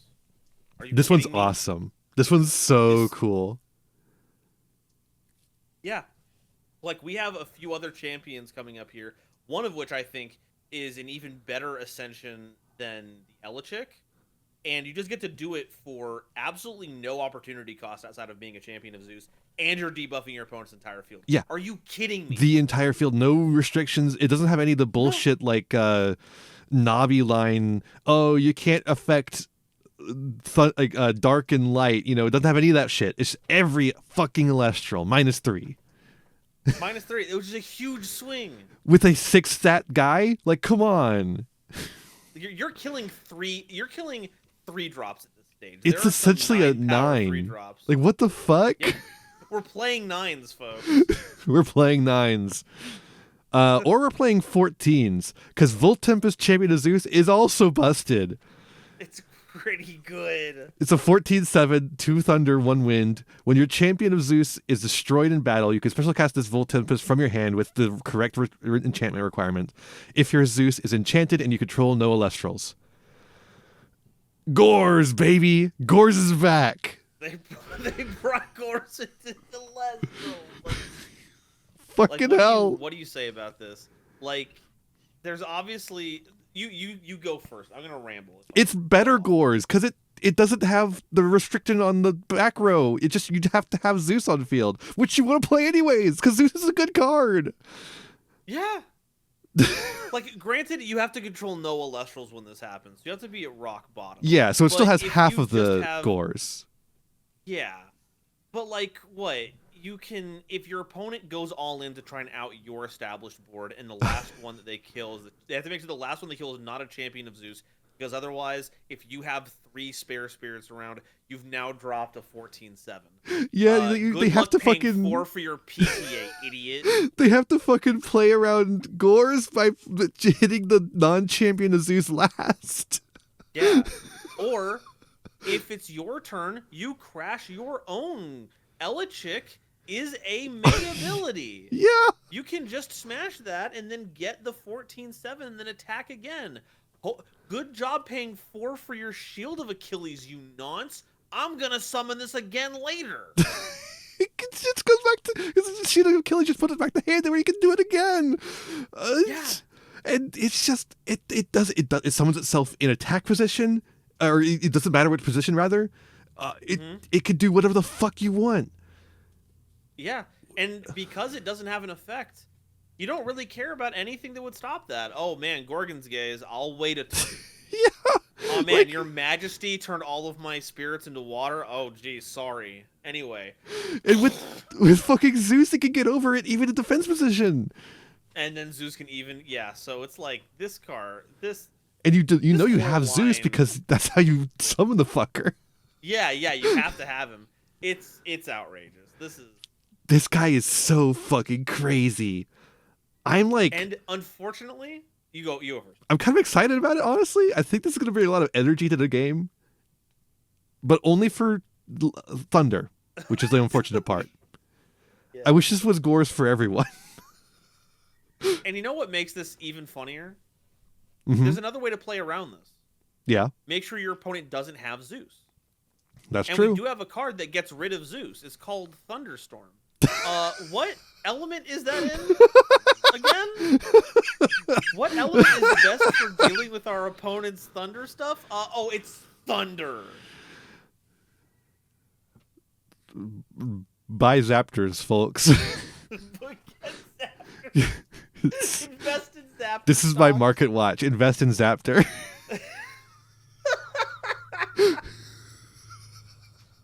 Okay, anyway, this line is outrageous. Thunder again. Million years thunder. Million trillion years thunder. Every single one of these is like powerful. Some of them are broken. Some of them are powerful. Like Elechick is powerful. We've got to bend over backwards for these Earth Spirit. Like, maybe Spinosect has something it can do. And then the Elechick line walks onto the board and goes, yeah, get ready to die to Gores, idiot. It's so funny. It's like, Waylands, that's a really cool effect. If you live in the best of all possible worlds, you could do something really cool with it. Meanwhile, here in the worst of all possible worlds, Voltempest can work with it regardless. Jesus Christ! Can I convert all of my bullshit box topper Voltempests to this guy? This guy's way cooler. I'm sure this guy's gonna be a box topper too. I think he might be. Please. Vulgaris, Champion of Zeus. A 3/3 Thunder. You can disenchant Thunder from your Zeus in order to target and destroy a face-down rune. If you do, give this Vulgaris a +2 until next turn. 5s. 5s forever. Also crazy. It's you play Vulgaris and now you randomly get a free Thunderstorm. Yep, but better. Yeah. Like it's cheaper. Yeah, it's just 1 lightning. Oh yeah, you only get to hit face-down runes. The best runes ever printed. Like, sure, you're disenchanting 1 from the Zeus, but like you got a body on field. It's a 5. Yeah, it's a 5 now. Like, also crazy card. Also ridiculous. Setting cards has never felt worse. Hurricane discourse will continue until morale improves. Speaking of Thunderstorm, Titanic Strike, Champion of Zeus. The first Titanic Strike was so bad, let's give it another one. 4/4 Thunder. When you cast this Titanic Strike, you can search your deck for a Thunderstorm and add it to your hand. Otherwise known as the perfect Griffuse base. Holy fucking shit. Hitting my ass. Just like, this entire deck is so fucking busted, dog. Grab Mystical Space Typhoon. Did your opponent have a PTA and they held onto it knowing you would upgrade the Titano Strike? Snipe it. You have the Thunderstorm. God damn, dog. This deck is gonna be crazy. I legitimately think Thunder is going to be the only game plan deck that is like the meta deck. Like Blizztrix got close, but it just is too random. This deck though. This deck could do it. And they even got Spark It back, kinda. They even got Spark It back. Escape from Tartarus, a 3/1 with a 1 cost. It's beat to hell. When you normal cast this Spark Kit, you can look up to 2 random cards from your opponent's hand and discard one of them. You can Nexus up to 2. So they're separate effects now. It's on a normal cast. You only get you only get 2 pieces of hand knowledge instead of the full hand. But you still are hand looping. I don't think this is enough. I think they've made it sufficiently bad to where it will not see very much play, despite the fact that it is a decent Nexuser for Thunder. I think Thunder is beyond Nexusing at this point. It's beyond the Thunder Nexus. We have to get beyond Thunder Nexus. I don't know. I'm slightly more optimistic on it. Hand ripping is still hand ripping, even if it's only 2 cards randomly. Honestly, I kind of feel like the hand knowledge of the 2 random cards is, well, I guess it's only 1 random card because you discard one of them. But yeah, I don't know. I have a hard time with this one because it's like, yeah, it does still discard. It does still get you hand knowledge, but not as much, and it's only on normal cast now. But it does still. It is only on normal cast, so you're only getting it the one time. Mm-hmm. I guess 3 for Thunder, each Spark Kit. Despite everything that we have talked about in this set, we have to remember that Thunder is the element of Astrabbit. Mm-hmm. We will find Sparkets. We will hold the line with Astrabbit because it's that big of a body. It's potentially. I don't know. I think Sparkit has a place where if there's a lull in the game plan, Sparkit like punishes you for not having gas to move forward and just keeps you small.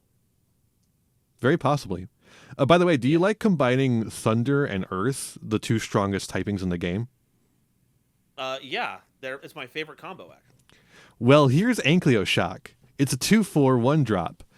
This Ankylo-Shock gets +3 for each Earth enchanting it. When this Earth enchanted Ankylo-Shock deals damage to an opponent, you can special send it into Ankylo Surge from your hand or deck. And our Ankylo Surge... pretty good. It seems pretty good, yeah. Ankylo Surge is a 2-drop, 1 Thunder, 1 Earth, with a 6/8 stat line. You can draw a card for each Thunder and Earth enchanting this Ankylo Surge, then discard that many cards. By the way, that's not an on-cast, that's a once per turn. Mm-hmm. So surely Giant Skyhawk has some sort of role to play in this, right? Dinosaurs that are busted as hell? It's clearly. That's not a dinosaur, though. That's an ankylosaur. It's a different creature. As I learned from Godzilla Raids Again, the American version.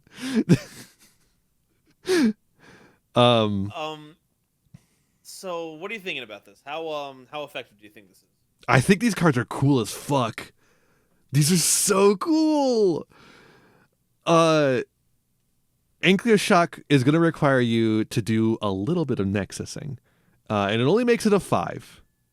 But what are you nexusing from, right? Demeter.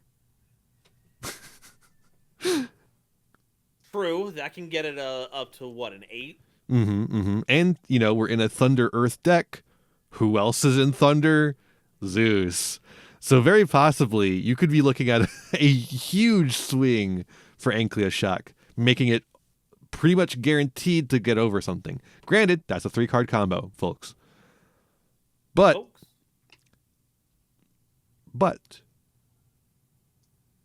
yeah, I was kind of on the fence about this, but you bring up some very good points about the strengths of Thunder and Earth as elements, helping to get creatures in.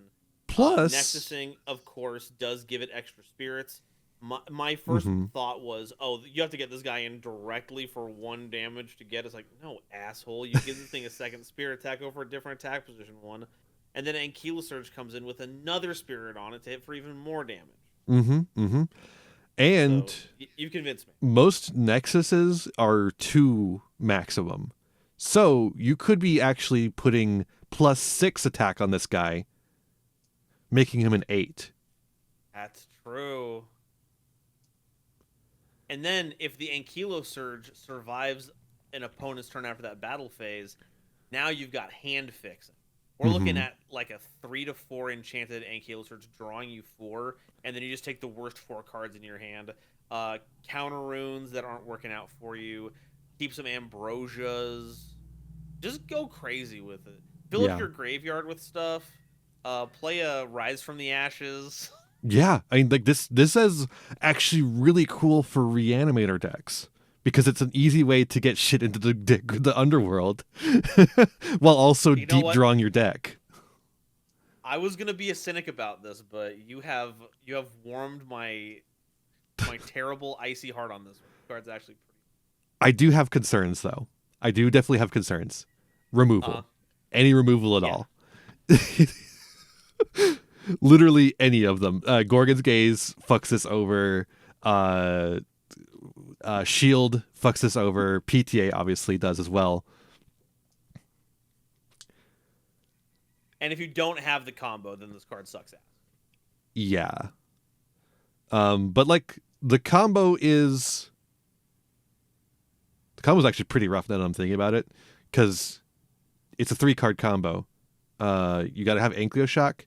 You got to have Demeter or something else to Nexus Earths off of.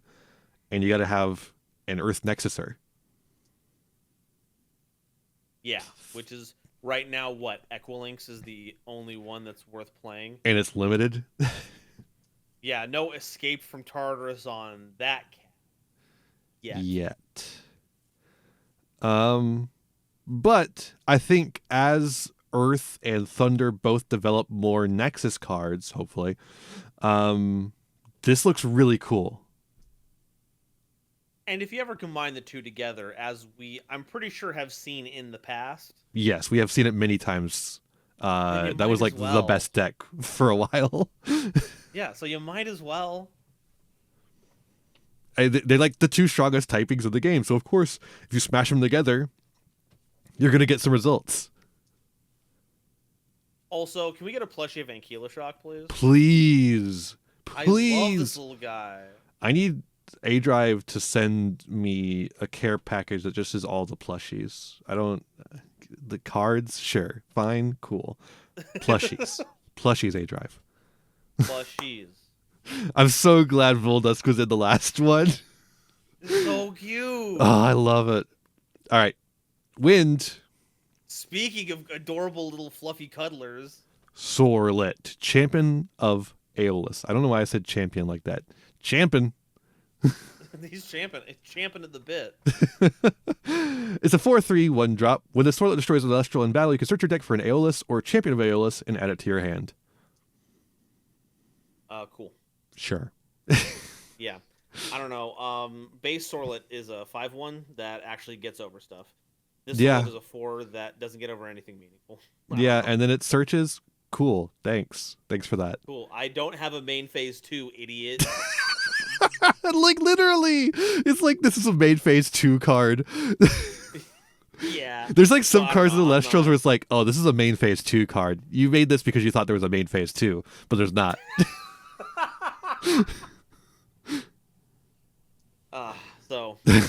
I'm not. Now the next one though. All right, so here's Chris Bohr, the irate gamer. No, it's Chris Soar, champion of Aeolus. We'll never not make that reference.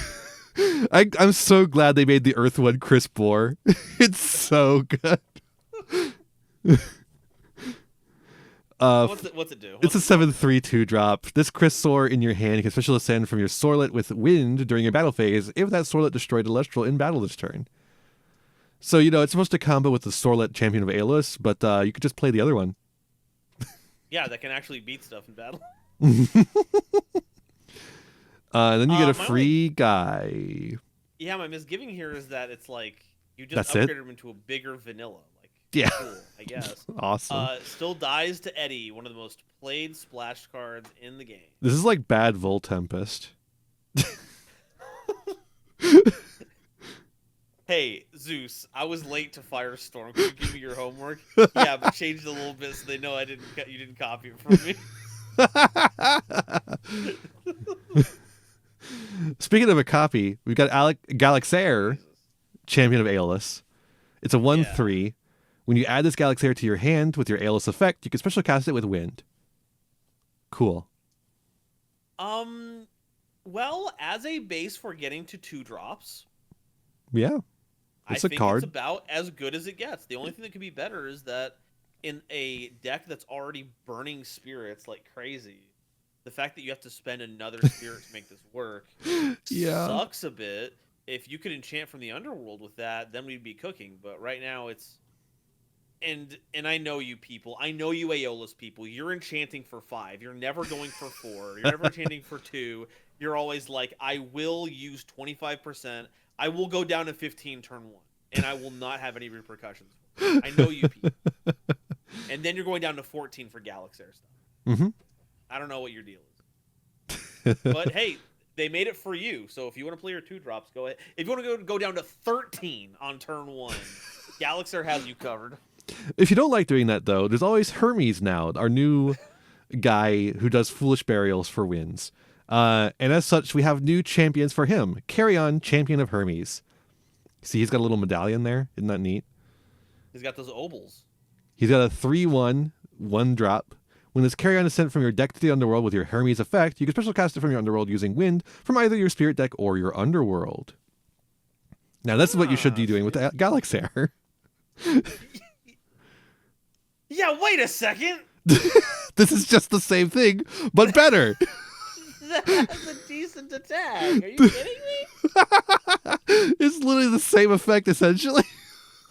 The thing that I was saying, man, if only you could cast from your... I wish I had planned that shit out. I wish I had literally thought about that. And then Carrion is literally just like, oh yeah, I'll use one from... The one I just detached from the Hermes to send me to the graveyard. Yeah, I'll use that. Incredible stuff. Damn, I'm so stupid. You're gonna kill me, literally. But yeah, so this... But yeah, this card is bonkers. This card is awesome. I love it.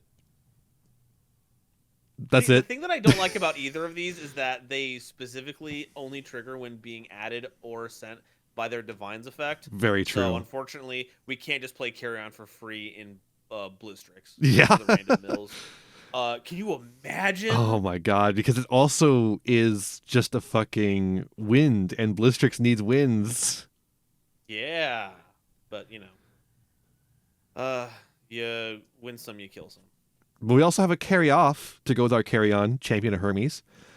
Mm-hmm. It's its primary typing is lunar, despite the fact it's in the wind section. But anyways, it's an 8/2 lunar wind. You can shuffle the Elestral in your underworld into your deck. Cool.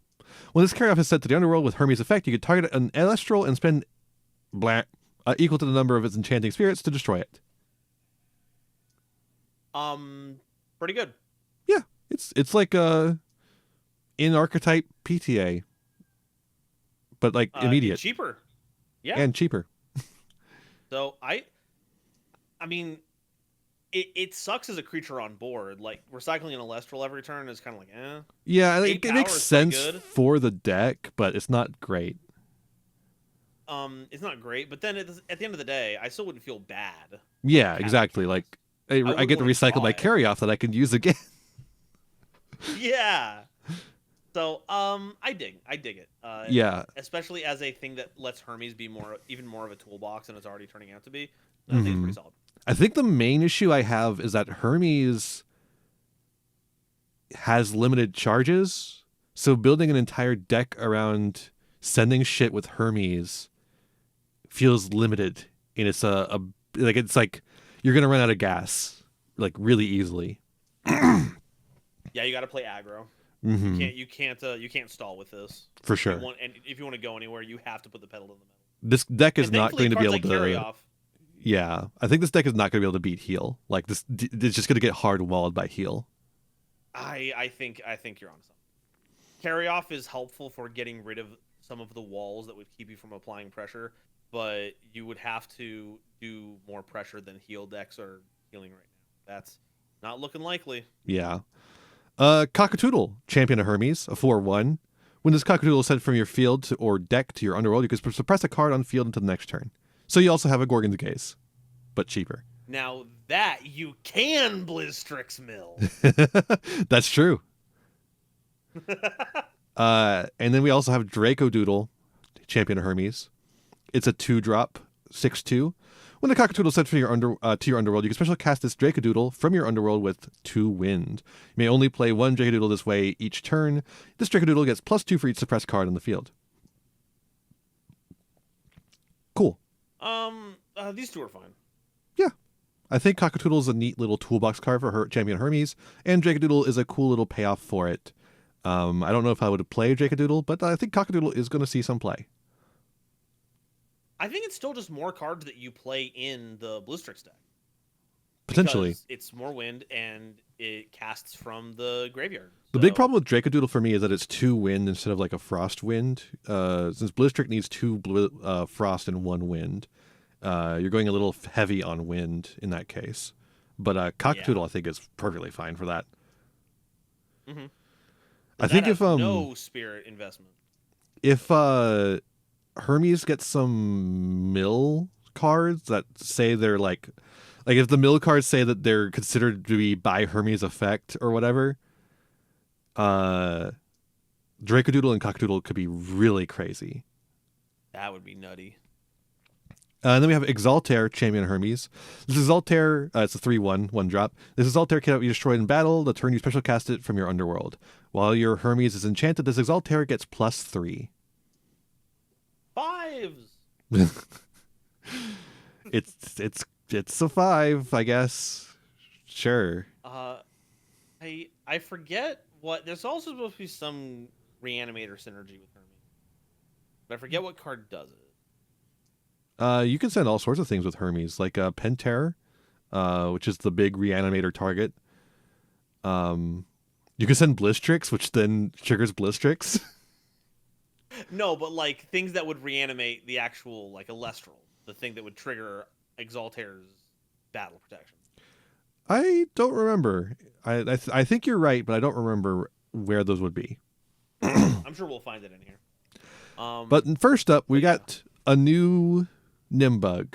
What's up, my Nimbugs? It's a 2/1 1-drop. Yeah. Actually, I was gonna pitch a different one. We could call the audience our Crash Bandaloons. How do you feel about that, my Bandaloons? When you normal cast this Nimbug, you can search your deck for Feloy Forest, a Charcoon, or a Flamemoth, and add it to your hand. Now you might be wondering, Feloy Forest? What the fuck? Yeah, that's what I was saying. But there's a new Feloy Forest, and we'll get to that later. Yeah, really nothing to add about this Nimbug aside from the fact that it be searching you stuff. It's pretty cool. I like that. And then we have Charcoon. Charcoon always counts as Siracoon. So wait, hold up. Hold the fuck up. You could put this text on any of the fucking titles and make them count for the fucking card limit, right? Yeah. Ah!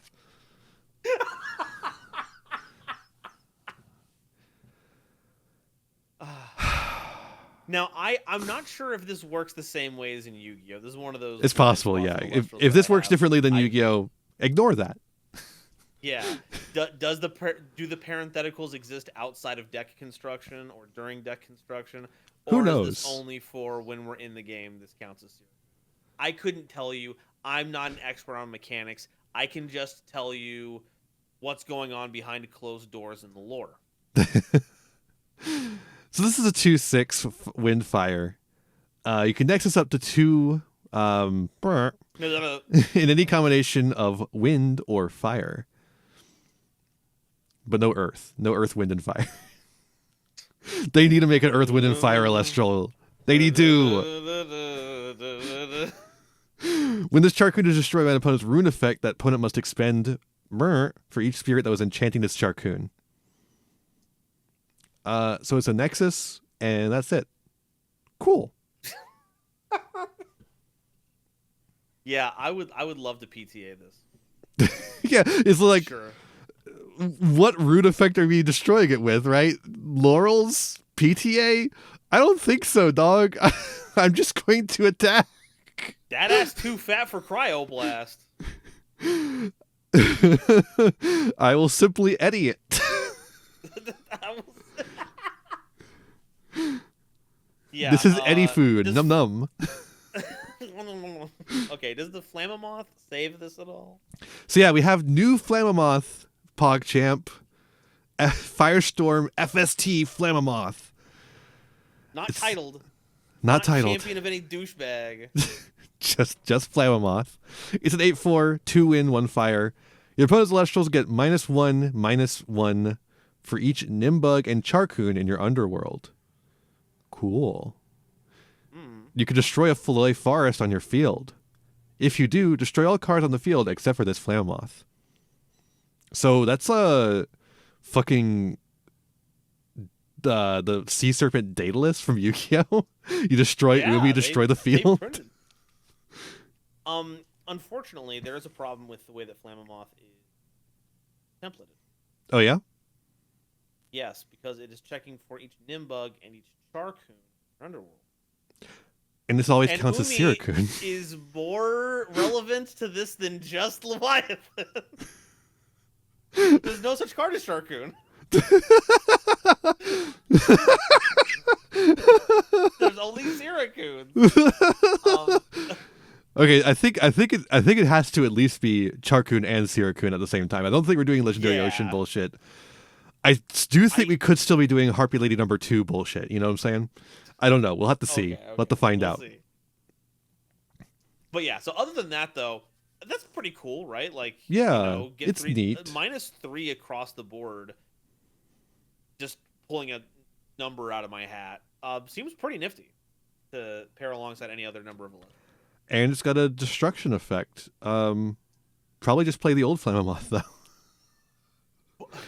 Wait, never mind. They have major reference, Ian. Oh yeah? Because what do you have to play for Faloy Forest to be fully active? Nimbug? Earth! They go along with the wind and fire. Well, let's see what the new Faloy Forest does. Anyway. Kite Mite. Yay! A new guy and part of the Spider deck. You could disenchant 1 win from this Kite Mite in order to special cast a War Mite or Frost Mite from your deck. So this means it sacrifices itself to special cast, but it's a fucking Lone Fire Blossom.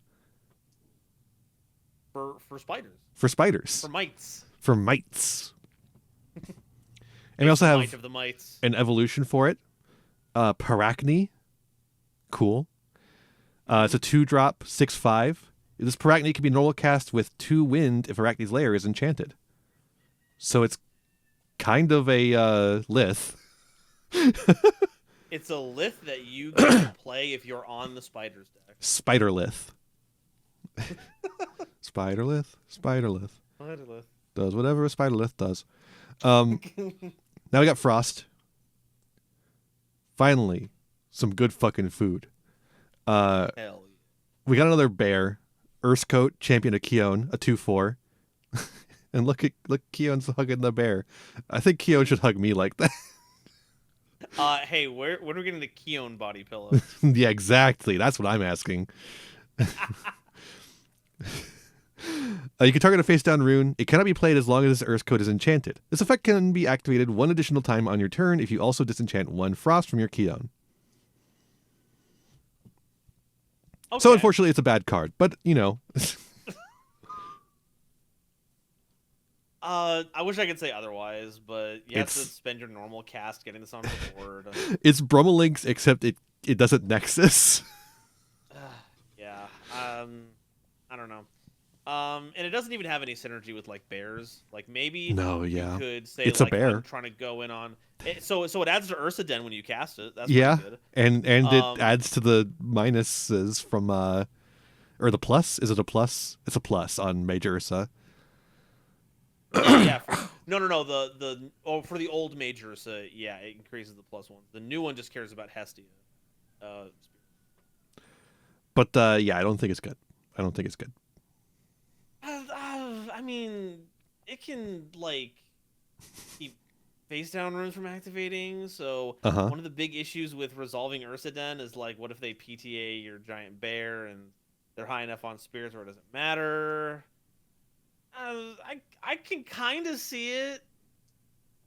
I'm coping. I'm gonna cope on this one. I think this Ursa Coat is good. I get like you summon Ursa Coat, they PTA the Ursa Coat.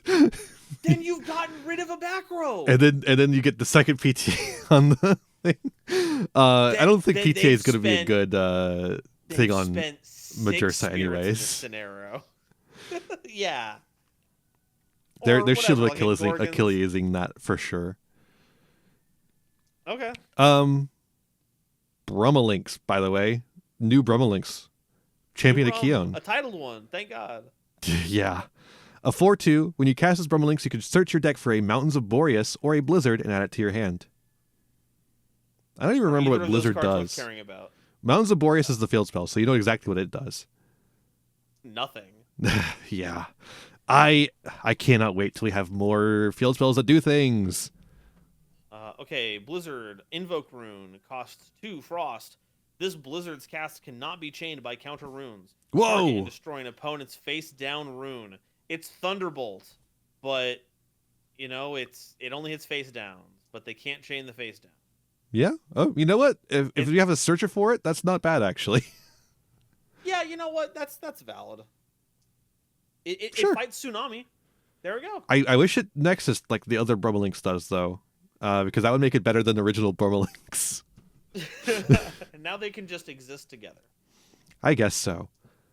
Speaking of things that can exist together, new titleless Frigicub, Firestorm Frigicub, 4/3, 1-drop. You can return a Blizzard from your underworld to your hand. Some more Blizzard support. We are getting rid of back row. Ice is going to become the fucking back row removal archetype. Kill the counter runes now. Fuck your runes. And we got a new Shiveror as well, a 7/5 2-drop. You can expend Frost in order to special cast a Frigicub from your underworld with Frost. When you cast Blizzard, you can target and destroy an Elestral. More Blizzard. Blizzard's getting actually really good. Holy shit. Yeah, no, the you're probably still going to want to play at least some amount of the original for Shiveror and Frigicub because those are also good cards. But with the way Shiveror works, you can actually like recycle them over and over again, which is really cool. Oh yeah, what's the old Frigicub do? Old Frigicub pulls spirits out of the underworld and onto the field. Oh right, that's sick. Mm-hmm. Which then you can expend to special cast. It's a shame that they're fighting each other for space. Holy shit. I guess actually you can only expend for the spirit deck, can't you? Yeah, expending is only for. Yeah, but then you can pull it out of the underworld and onto the field. Yeah, so that's pretty good. It's cool. Okay, and then we have a couple of new cards here that feature as a strategy in Frost. We have Bunnix, a 1-drop 4/4. Expend Frost in order to search your deck for up to 2 Nyx Mara, then send 1 to your underworld and add the other to your hand. And here's our 2 Nyx Mara. We've got Nyx Mara Risen Form, a 7/4 Solar Frost. You can expend Frost in order to target and destroy... Actually, Solar, sorry. You can spend Solar in order to target and destroy a face-down rune. Cool. More back row hate for Frost. During your end phase, you can either send this Nyx Mara to the underworld or special send it to Nyx Mara Fallen Form from your hand, deck, or underworld. And then Nyx Mara Fallen Form is a 4/7, so the opposite stats, a Frost Lunar. This Nyx Mara cannot be targeted by Invoke Runes. During the opponent's end phase, you can must either send this Nyx Mara to the underworld or special send it to Nyx Mara Risen Form from your hand, deck, or underworld. So they tag into each other. Yeah, and the Nyx Mara gets stronger and stronger the longer it's on the board because it's sending not any kind of other weird keyword. You're always putting another spirit onto it. And the Risen Form can pop back row to prevent it from killing it, and the Fallen Form can prevents being targeted by Invoke Runes. So, and it's during your end phase, so it's not during your opponent's end phase. I don't know how to feel about these. Yeah. I feel like they're kind of bad. I hate them. I think someone had a really cool idea and they got the chance to utilize it in the game, and that's more power to you. But these are not seeing any kind of play. Like these are ass. I guess once you establish the one solar and the one lunar, you're good on both of those because they'll just you can just ascend it with frost over and over again. But like, it's gonna pull a lot of frost out of your spirit deck. Because you have to do it every turn because of that weird. What is it? It's do it or destroy it, right? Yeah, or send it to the underworld. Not even destroy, so it doesn't even like proc anything that might proc. Well, okay, do we have any idea what the design ethos was for adding that onto these evolving cards? It's so that you have to do it. Or it does. Like it. But why? They want you to do it. I need more than that, Ian. They want you to do it. They don't want you to not do it. I can already see that they want me to do it. It's written on the fucking card. I want to know why they want me to. Because they are risen and they are fallen. I'm so fucking upset with your answer right now. I'm risen. I'm fallen. I'm risen. I'm fallen. There is no risen on this creature at all. Absolutely fallen behavior going on. They're rising from the depths. Invoke runes account for 0.01% of any way to get rid of an Elestral these days. Yeah. Getting rid of a face down rune is pretty cool, except the fact that it's ascending every time is like a summon, so you can PTA that, right? Yep. Yeah. You can shield this. Yep. Cheaply. Very after cheaply. You spent like 30 runes on this thing. Don't listen to my actual numbers. Listen to the emotions of the numbers. Like you're taking your opponent's spirits. Like, it's not. What are you accomplishing with this? Oh fuck! A defensive Elestral doesn't mean anything in this game. No, it doesn't at all. Because an Elestral with a big attack stat serves just as much of a purpose. So making this big defensive form that, like, there's other card games where this makes sense. Yeah. It like Digimon has something similar in it's like a Baphomet analogy or something. It does this exact same thing, but there's no attack or defense position, so you can focus on having a different effect that makes it better at holding down the fort. But Nyx Mera is not that card. It ain't doing that for you. Yeah. So, I don't know. It's gonna be. These cards are ass, I think. And they made full arts of these. So there's going to be times where you're pulling packs and you see the little shiny rim around the edge of a card and your hopes will get up. And then you'll take it and you'll see full art Nyx Mera Fallen form. And you will want to invest in a really good shredder. You can tell by the art that these are also hollows. So not they're taking up hollow slots. They're taking up full art slots. And they're dog shit. Like... I generally think Nyx Mera would be better if it was an on-summon effect, like an on-cast effect. And if it was, if you swapped every end phase, like during your opponent's end phase, you like were able to snipe their back row by switching into Risen form. Yeah, that's the crazy thing, because you posited, you only need the one solar and the one lunar, and then you can just do frost, right? Mm-hmm. Wrong! You have to spend solar for the removal effect. Oh my, I forgot about that. Fuck. I hate these cards. Yeah.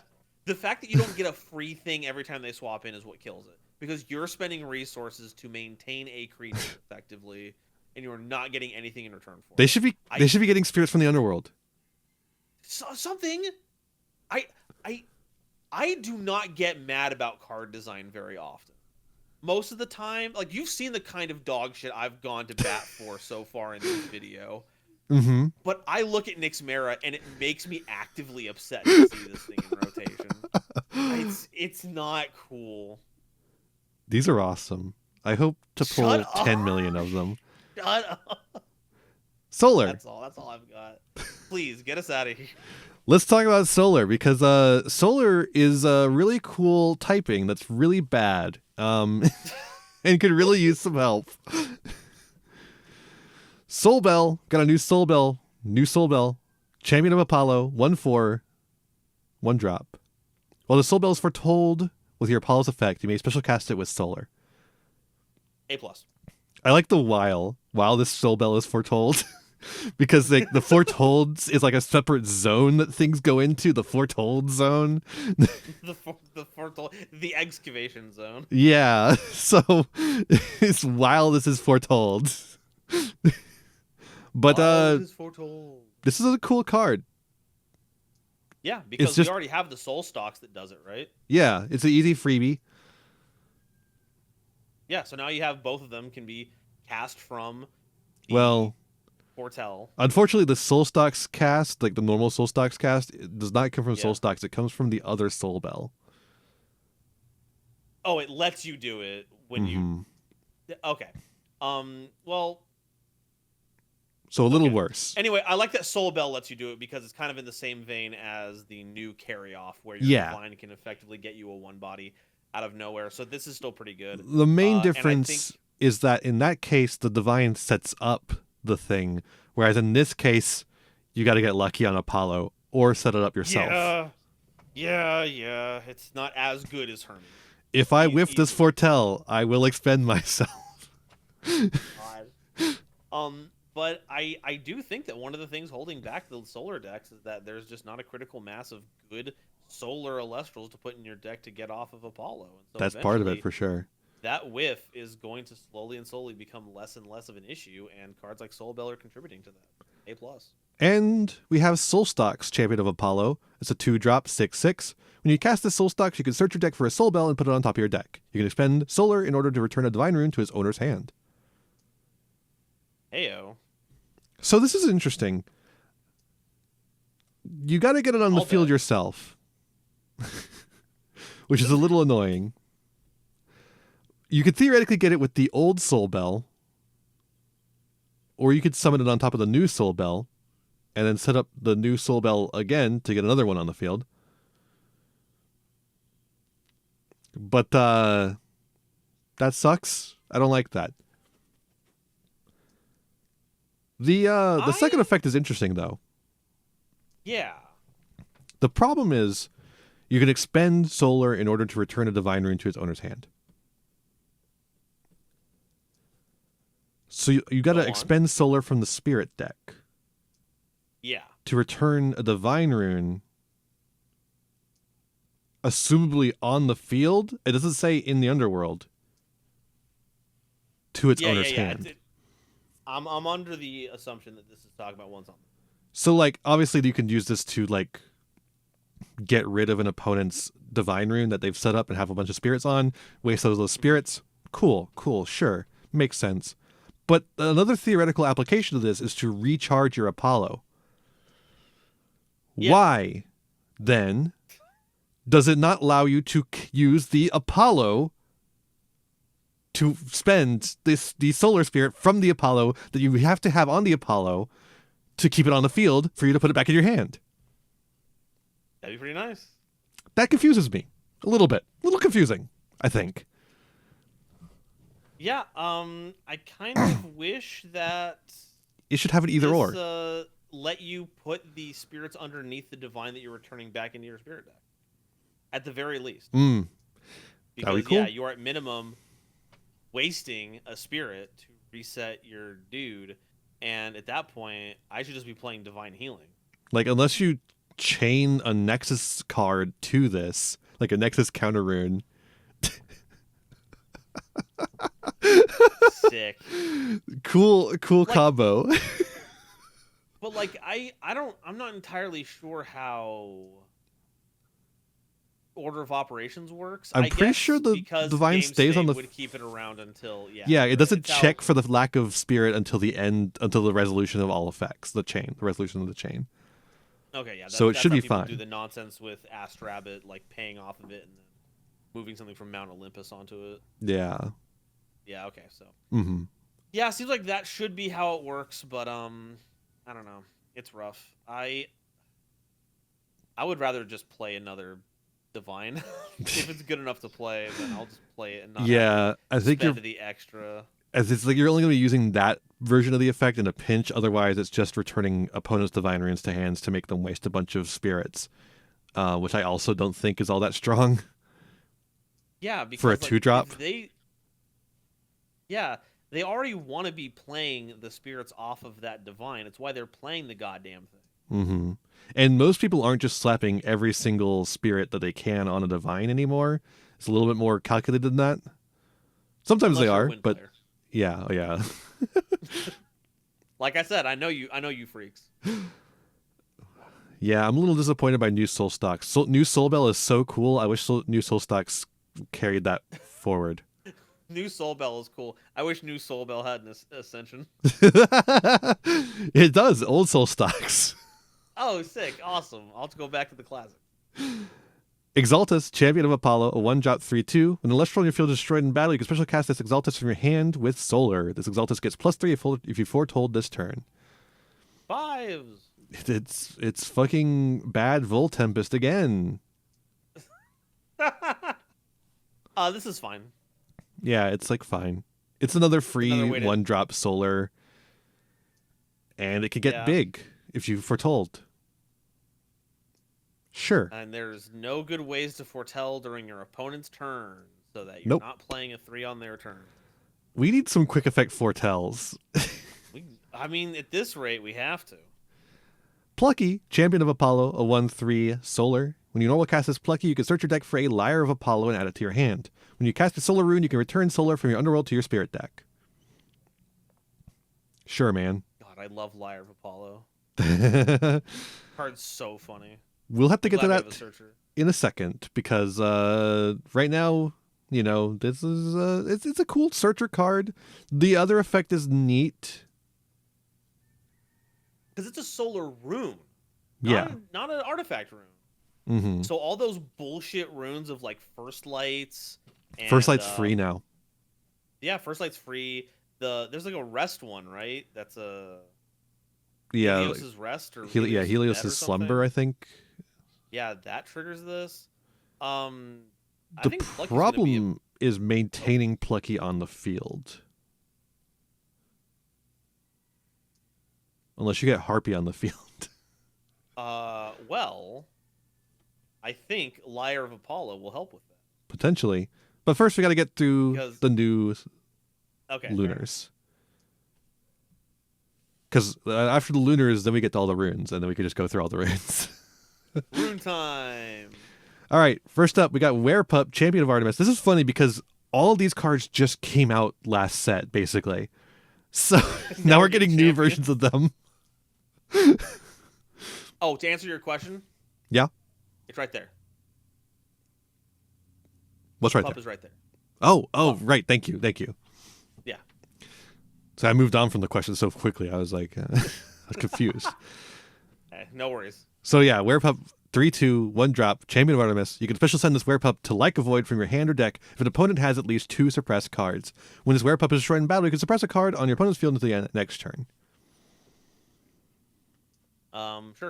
Sure. I think the other Werepup's a little easier to get into a Like a Void, but this is fine too. There's ways to do that. Yeah, I guess you Dense Fog, and that's going to be the biggest way you can get the Werepup set up. Yeah, if they have 2 cards to suppress. Yeah, if they have 2 cards to suppress. Artemis, I think, if I remember correctly, Artemis is able to suppress non-Elestrals. Like, it can suppress regular cards, too, so that's something, I guess. Yeah, that is true. But then, it's just like an opposing Divine Rune? Yeah, you're suppressing their Divine Rune just to get Werepup to go off. Yeah, what the hell? No. And then we have Like a Void, Champion of Artemis, a 6/5 with 2/2. If you cast this Like a Void, you can special cast any number of Werepups from your deck with Lunar Suppressed. You can destroy a suppressed Elestral on your field. If you do, destroy a suppressed Elestral on the opponent's field. Why do my opponent's card have to be suppressed? A good question. I'm already doing the work of suppressing my own ass cards. Why are you making me have to also suppress them too? We already have Posthumous to kill stuff that Artemis is suppressing. Yeah. I don't want to play Posthumous too. It's a little easier to get out than Posthumous, at least. I suppose so. It's a funny game plan idea, though. Yeah, for sure. Get it out there, and you get a full field immediately. With this, you can really make Artemis into a pop, right? Artemis suppress, Like a Void pop, One of your suppressed werepups pop one of your opponent's suppressed Elestrals. It's a lot of investment, though. Seems like it. The only thing I could think of is that it is one of the funniest ways to ascend into a higher form Elestral, because one of the werepups dies during the opponent's turn. If somehow they don't have a big offense, it goes back to your turn. You sacrifice 2 of the werepups, and then you put a 3rd rune on it to make a 3-drop. Sure. I'm sure there's going to be some corner case where that happens, but I think there's really funny things you could do with the fact that it just casts any number of werepups from the deck. And that's really it. I think the rest of the effect is kind of nothing. Yeah.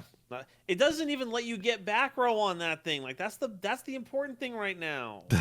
Elestral removal is cheap. Everything has it. Give me back row removal. Yeah. That's my complaining. I don't like it. Regular Lycovoid, I think, is better Elestral removal. Just because it attacks them. Free Ascent, it's got piercing. Mm-hmm. It actually moves the gameplay along. Yeah. I like it. Pand Islands, Champion Artemis, a 4/1 1-drop. When one or more Elestrals become suppressed, or when a player plays an Elestral suppressed, an opponent must expend. Well, it's a tax effect, so I know you're not really. I hate this one, actually. This one's lame. Wait, no, for real? Yeah, I don't like any Pand Islands. Pand Islands is a lame ass card, no matter what. They can't print a good effect on this guy to save their life.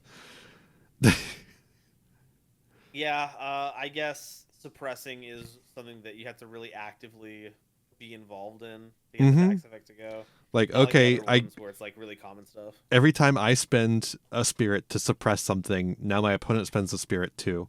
Sure, I guess. But also I spent the spirit over the Pand Islands too. And it's just a 4/1. Awesome. Spectrus, Champion of Artemis. A 4/2 1-drop. The Spectrus can be a special cast from your hand with Lunar if an opponent has at least one suppressed card. Now that's a little more interesting. This card's crazy. This card is really interesting. This card's bonkers. This card, Ardbud. It's a bug. It's a bug Lunar. you can search, and that deck plays Lunar. Yeah. Play this with an Artemis. Suppress one thing. If you have 3 Spectrus Champion of Artemis in your hand, you're summoning 3 Spectrus. Or even just like a card that everyone plays. Gorgon's Gaze. It suppresses. Gorgon negates and suppresses. So, I think this one's pretty interesting.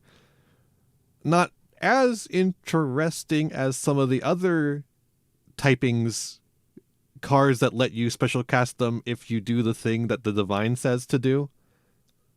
But still interesting. It's not as interesting, but this one, largely because this one is more straightforward. And that is what makes this card busted.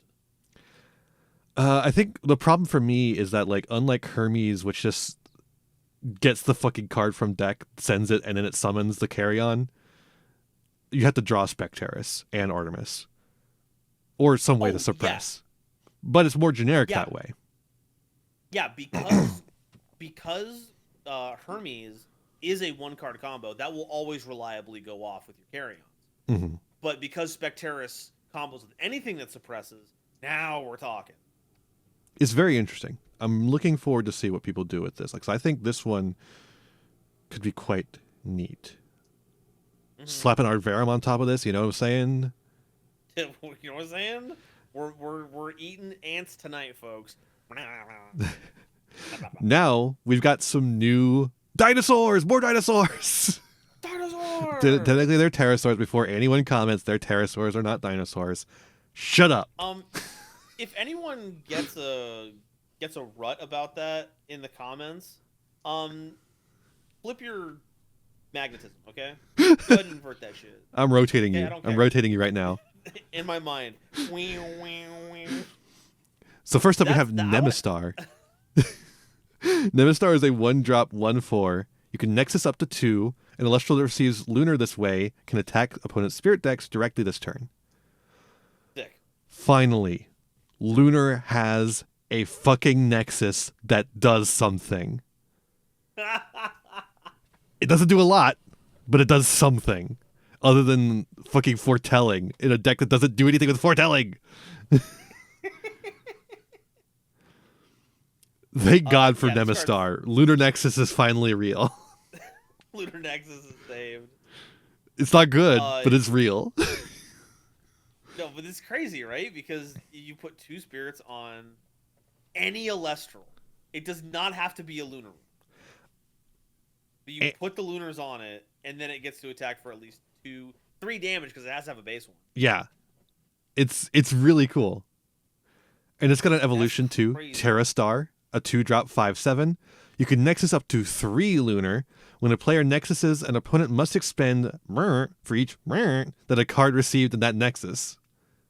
That's also crazy. My word for the generic spirit has kind of become the fucking Yu-Gi-Oh! Life point sound. Oh, yeah. Like once it settles, it goes. Actually, no, that's the attack stat. When the attack stat goes up, it goes. Anyways, that doesn't matter. What matters is taxes. This is awesome. Taxing for Nexusing. Yeah, that's actually kind of crap. Lunar fucking Nexus.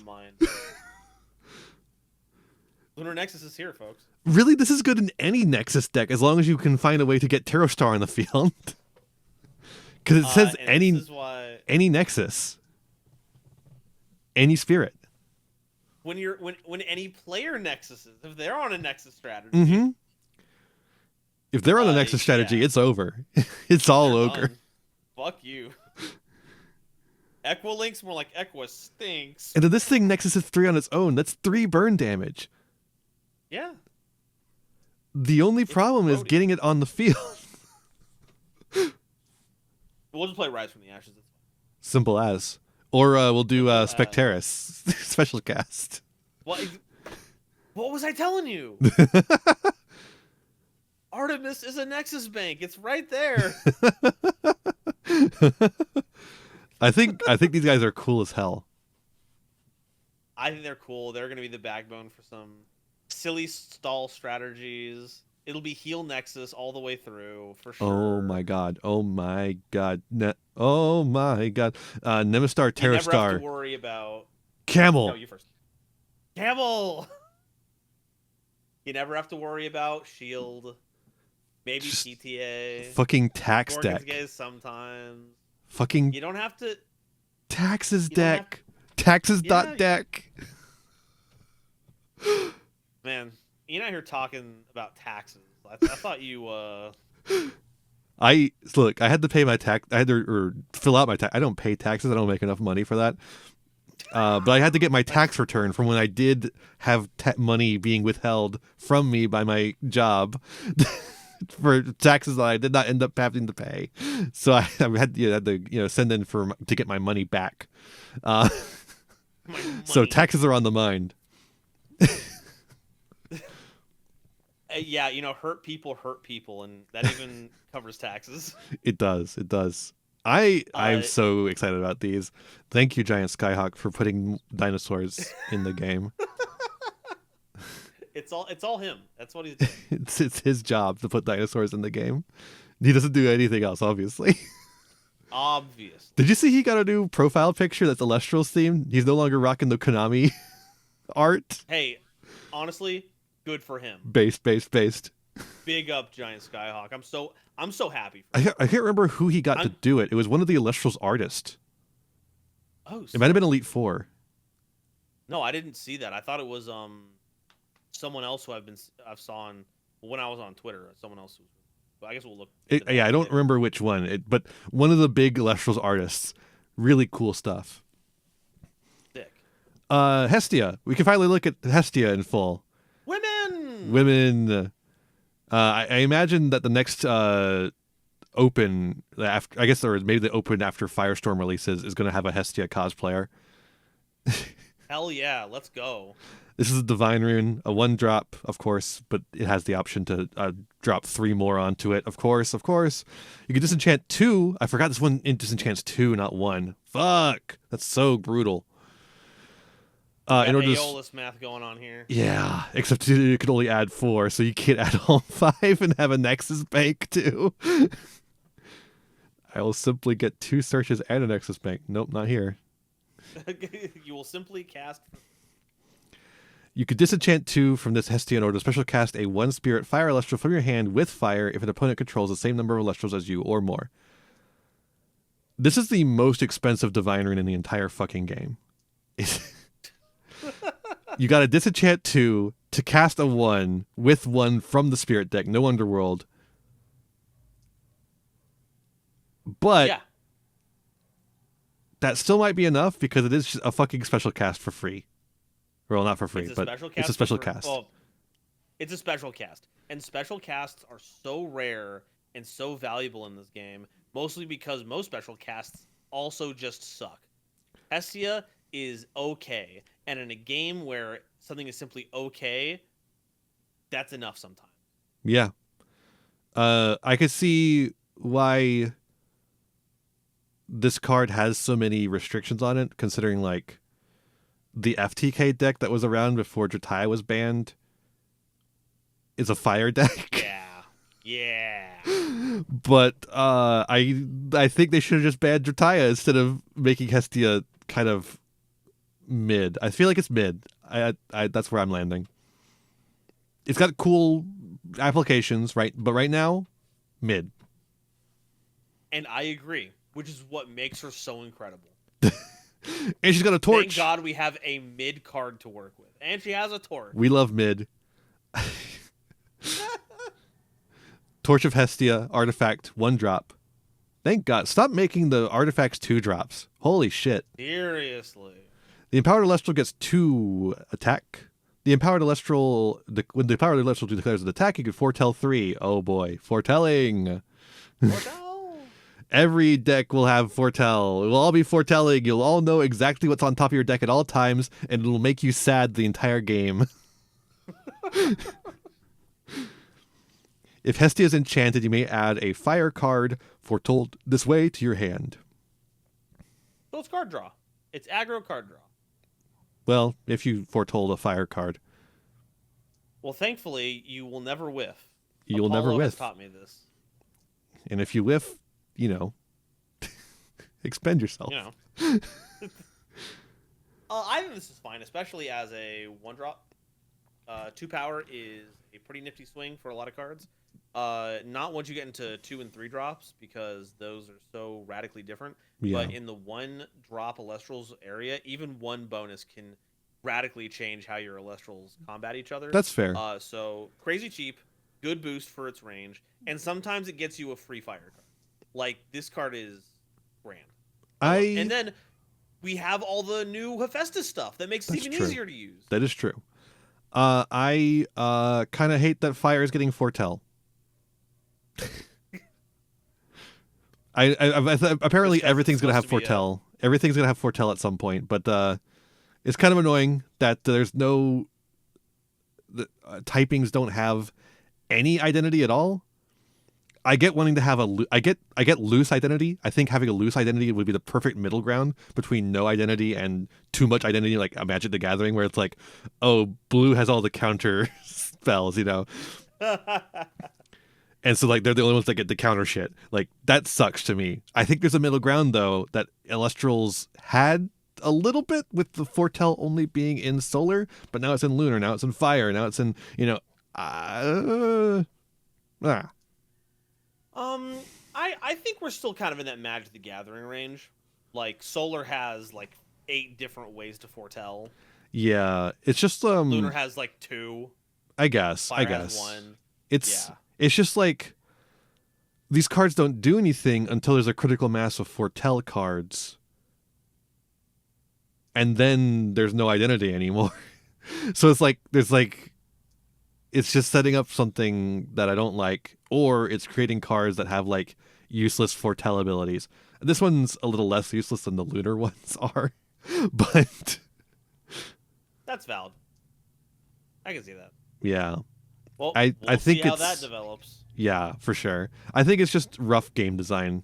Just a game design disagreement, as is something that happens. All right. Hestia's Hearth. Hearth. One of the cards that we were looking at earlier cares about this.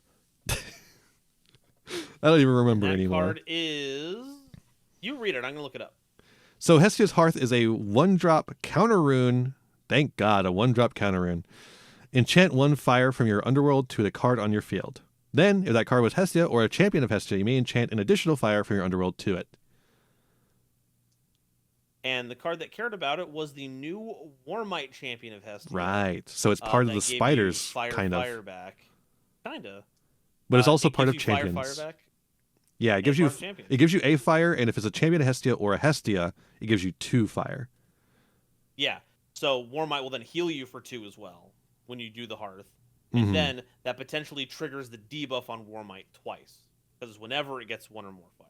Yeah. This card's cool. In Champion of Hestia decks, it is a kind of sort of full moon, which is neat.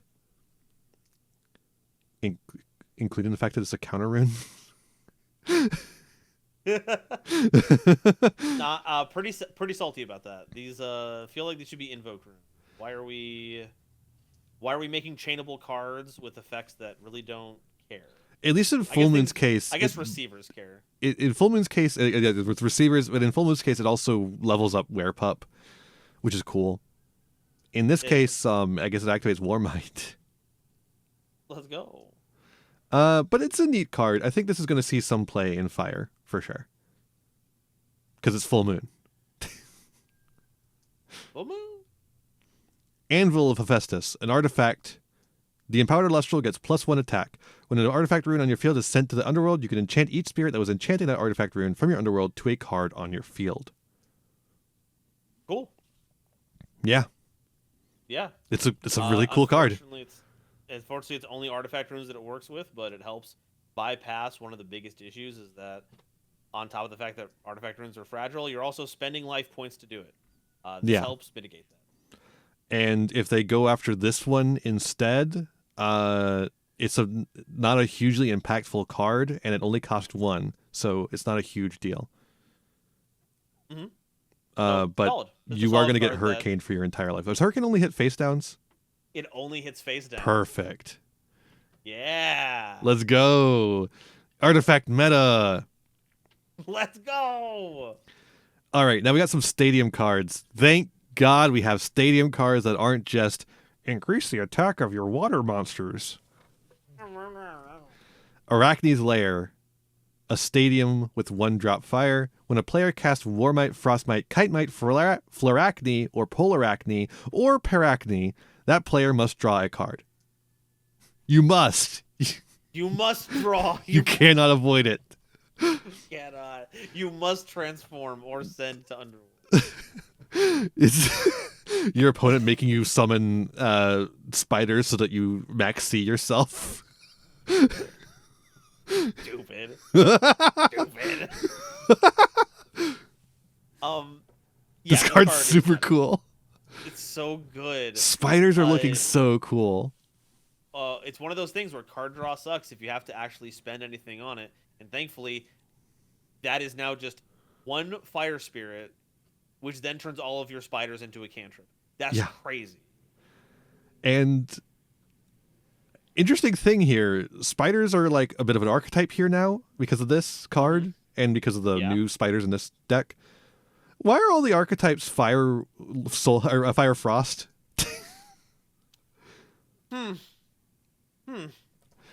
It feels like every single archetype is fire or frost or fire frost. Ian, I wish I could tell you, but I don't want to. It's a little strange, isn't it? Kind of. Maybe hopefully they'll find a way to expand that to different archetypes. But I want to talk about Paracne really quickly. Holy shit. This makes Paracne is such a house right now. Yeah. You can play this, you get your 2-drop, you get to draw off of it. Yep. What's the counterplay to Paracne? PTA. Yeah, sure. Pay it's a 3, asshole. Pretty rough PTA, yeah. Pretty rough PTA on a creature that still has 4. That still contends with most Elestrals. Yeah. Yeah. Yeah, yeah. Or shielding that shit. Fuck you, I'll get another draw. Yeah, yeah. And Gorgons doesn't do shit to it because it's all of its effect. Like it stops it from attacking for a turn, but like, okay. Arachne is like slower. What's its defense? It's 5. Oh, so Eddie doesn't even do it. Yeah, Eddie doesn't. Yeah, Arachne's crazy. That's so fucking. I guess. Wait, the Paracne and the kite might make it wind too. Never mind. There's a little bit of wind in here. Everything's fine, folks.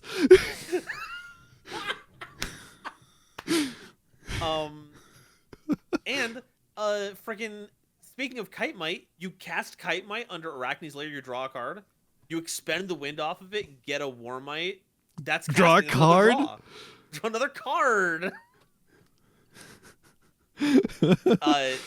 Folks, Maxi, challenge yourself now. Deck yourself now. Yeah, I'm excited. I think the Spiders deck is gonna be really cool. Spiders is so really fucking straightforward, cool. A little bit of utility. I see why it's the one that A Drive decided to show off at Dallas. Because this is sick as hell. Yeah, and I can definitely see why he chose that over the next stadium. Feloy Forest, Burning Woods, a 1-drop fire. So yeah, you don't need to play the Earth Feloy Forest at all. Yeah, but why the fuck would you play this one? Opponents must also expend 2 in order to play Stadium Runes. Cool. So let me guess I won't. Yeah, I guess I. In a game where it's already a hard sell to put Stadium Runes in your deck because we're still playing old ass Yu-Gi-Oh. Oh yeah. What the fuck? To invest. Yeah. I forgot about that. It overwrites your Burning Woods. I presume you're still paying 3 total to get your rune out there. But then that's it turns it. off Burning Woods. That's it. You're done. If they're even playing Stadium Runes. And then they don't get the Feloy Forest effect of a Flammoth because you destroyed it.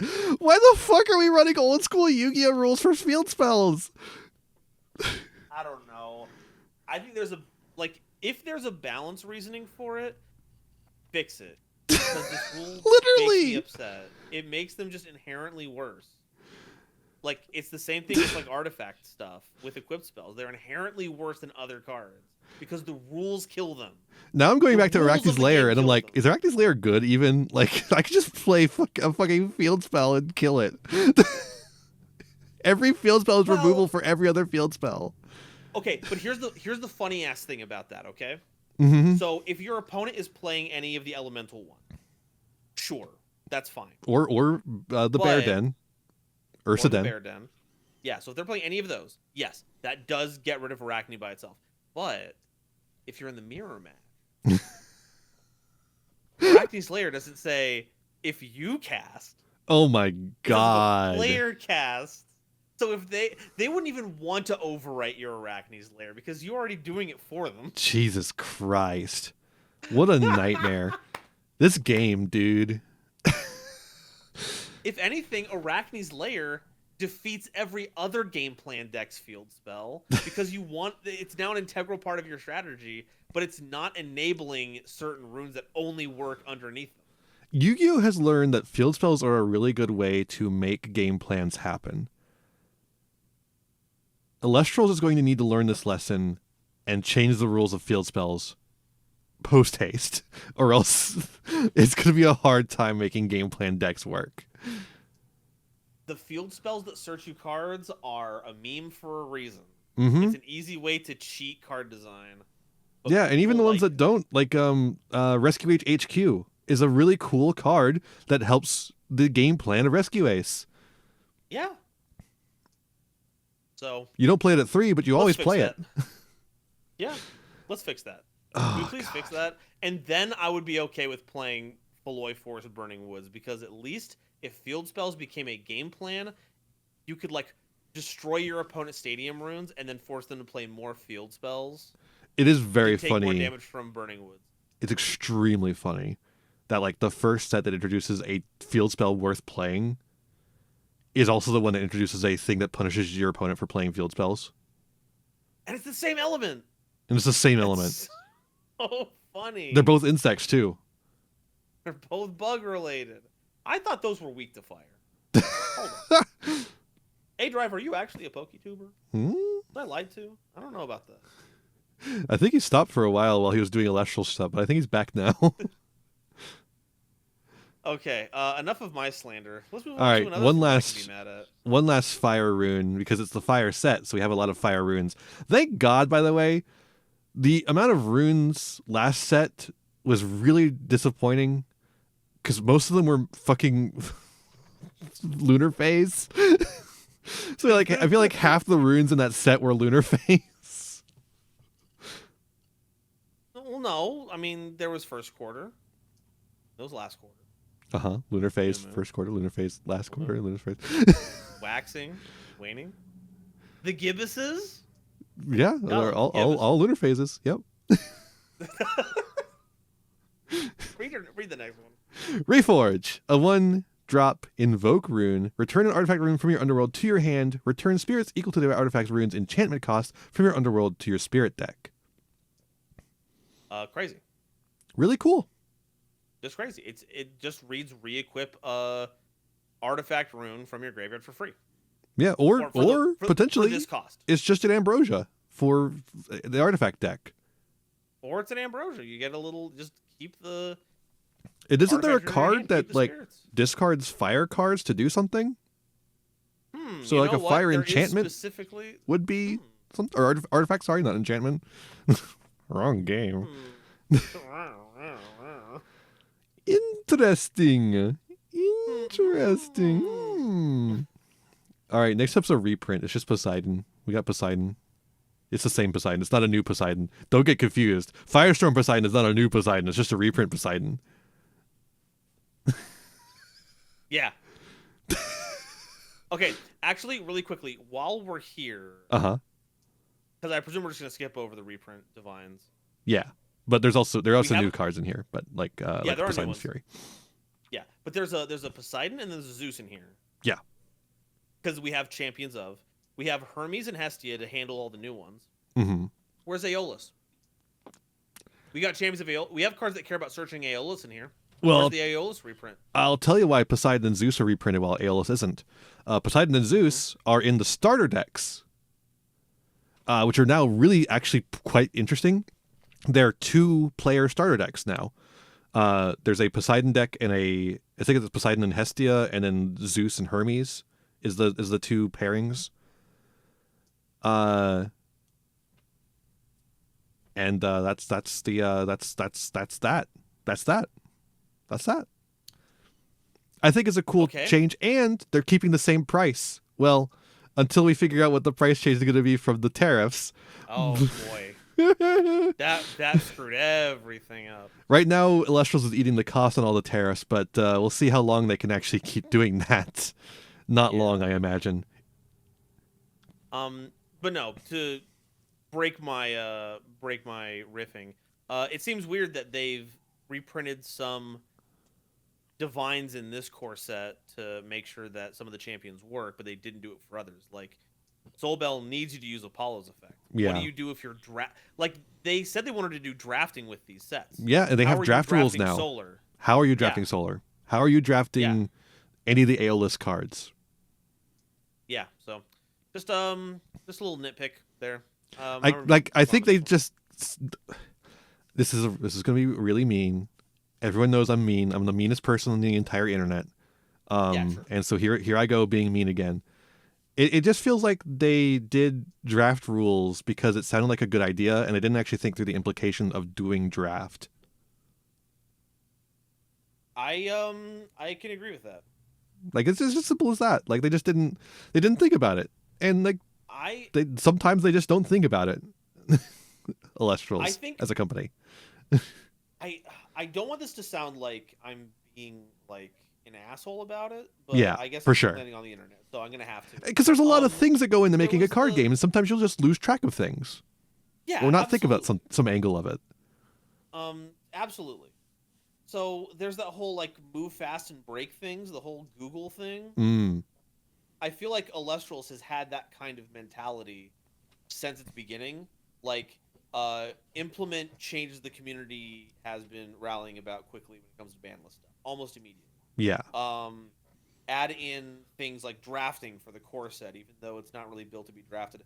And they're trying to meet player demand, which in a way is amenable, but sometimes you run into those over-promising, under-delivering with drafting up in sets that don't have the necessary cards for drafting.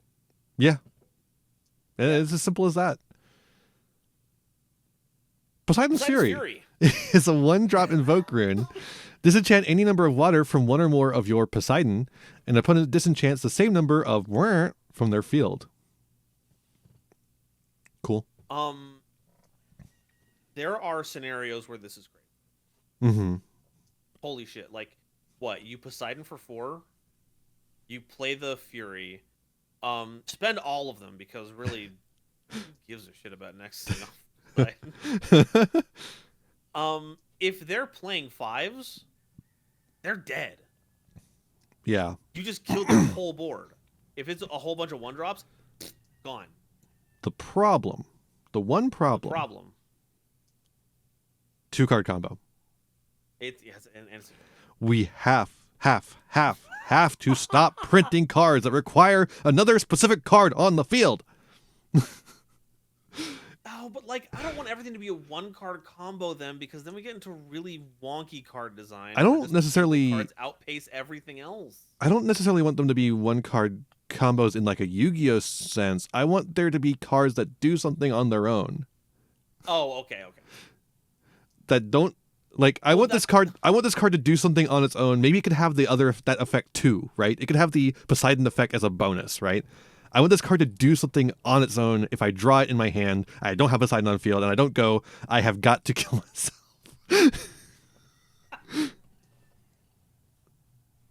No, yeah, that is one of Elestral's big sticking points. None of their stuff cares about other specific things. Oh, hey, I drew Thunderstorm. Oh, hey, I drew Poseidon's Fury. Oh, hey, I drew Blizzard. I guess Blizzard's actually fine, right? That one doesn't require Mountains of Boreas or Keon or something. I know what you're getting at. Yeah. It's rough when you have things that like it's the old school Yu-Gi-Oh problem where like unions don't work unless you have the correct union monster. The other one. Yeah. Fusion was a big one. Oh my god. Yeah, this is fucking fusing Sangan and Witch of the Black Forest to make Sandwich. Yeah. So I get it. I don't really have a counter for that. Hopefully we get just more cards that count as these so that we can just in more scenarios they're using. I think what helps this a little bit is the cards that search them. I don't think Poseidon's Fury got a searcher. But like a lot of these cards have gotten like searchers, like the Thunderstorm got a searcher, Blizzard got a searcher, which is going to make it a little easier to actually assemble these fucking multi-card combos. And that, I think, is really helpful. I'm with you. Like, if it's not having to draw 2 of 3 cards, right? Or not having to draw 2 separate cards that are at 3 of in your deck. There we go. And then it's instead having to draw 2 separate cards that are at like 9 of in your deck. That's a huge difference. And I think that's where we want to be, like trying to hit a 9 of twice instead of trying to hit a 3 of twice. I think we should hit 3 ofs once and 9 ofs twice, right? Yeah, easy math. What are you not getting it, people at home? Because like if you like all of your 9 of cards are like 1-card combos, that's crazy. That's insane. That's Yu-Gi-Oh shit. Or I guess at this point Yu-Gi-Oh's like fucking 16 ofs. But yeah, that's the only problem I have with this. Let's move on. Saturation of starters. The third thing that Yu-Gi-Oh players complain about. Yay! Yay. Zeus's Call, or Zeus Call. Apostrophe. Anyways. Zeus's. It's a 1-drop Invoke rune. This Zeus Call can only be played if Zeus is enchanted. Search your deck for a champion of Zeus and add it to your hand. Okay, now this card is great. Yeah. But this card is great. This card has the same kind of text as Poseidon's Fury, but it's 10 million times better because it's just a searcher in a deck that wants to play Zeus anyways to activate all their fucking effects. Yeah. So 3 of easy. It still feels not as good as it could be. Like I feel like having the restriction of it could just do one other thing that doesn't require Zeus to be on field. It doesn't have to be strong. It just has to do something. That being said, the things that you were using to grab off of Zeus's Call, insane. They weren't doing anything without Zeus anyway. That's true. And they're also insane cards. And they're also, it helps that they are insane. If they were anything less than what they were, Zeus's Call would not be as good. Unfortunately, one of those cards that you can get is Zeus. You can grab Vol Tempest Champion and say, I dare you to kill my monster. I dare you. Elechick in a dream, baby. You can still play Elechick. Yeah, champion of Zeus, you Elechick. Can still play this. Base Elechick. Well, you can play base Elechick, but base Elechick opens up a weakness in Vol Tempest's armor. The fact that it's not a champion. The fact that it's not a champion and can't proc the effect. Anyway. Hermes. I think we've got, yeah. It's a 1-cost divine rune. I'm still waiting for them to make divine runes that are multi-type. Please. It's really cool. Please. It's a cool idea. We'll get there. I'm sure we'll. We gotta get a Fire Frost for all the archetype decks. When you cast this Hermes, you can enchant it with 3 wind, of course. You can disenchant 2 wind from this Hermes in order to search your deck for a wind Elestral and send it to the underworld. I find it funny. It's Aeolus math. I find it funny that every Foolish Burial effect in this game is a search and then send. So if we ever get Ash Blossom, I guess Ash Blossom would stop a send anyways, but cool.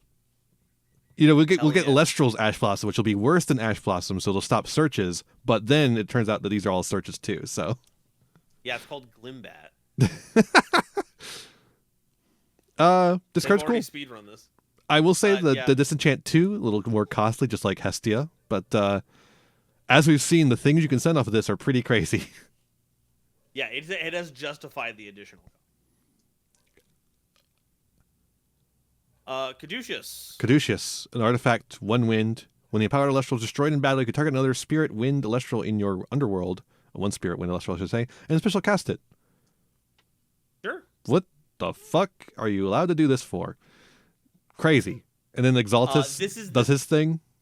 Or is this is the thing that revives Exaltair, sorry. Exaltair, yeah. This is what revives Exaltair. So, hey, it's immune to being destroyed by battle during your own turn. Cool. There's I'm sure there's other 1 wind spirit stuff that you good, right? Yeah, there's got to be something you can do. The old carry-on, so you can I like that it doesn't increase your attack at all, so you get destroyed in battle. Yeah, that's the rough part about this. Like, you couldn't have given us a +1. No, because it needs to be destroyed in battle to activate its effect. So you don't want it to gain attack. The Elestral is destroyed. I kept reading as long as it destroys something in battle. Nope. I thought it was good too, and now I'm realizing it's actually dog shit, dookie bad. And it's another one. It can't be the same one. Yep. You know, Kaya's ghost form is supposed to be really impactful. I don't know why they're doing this shit in Elestral. Talaria of Hermes, a 2-drop wind artifact. Talaria Community College. What are you doing here? That's what his Elestrals page is going to be called.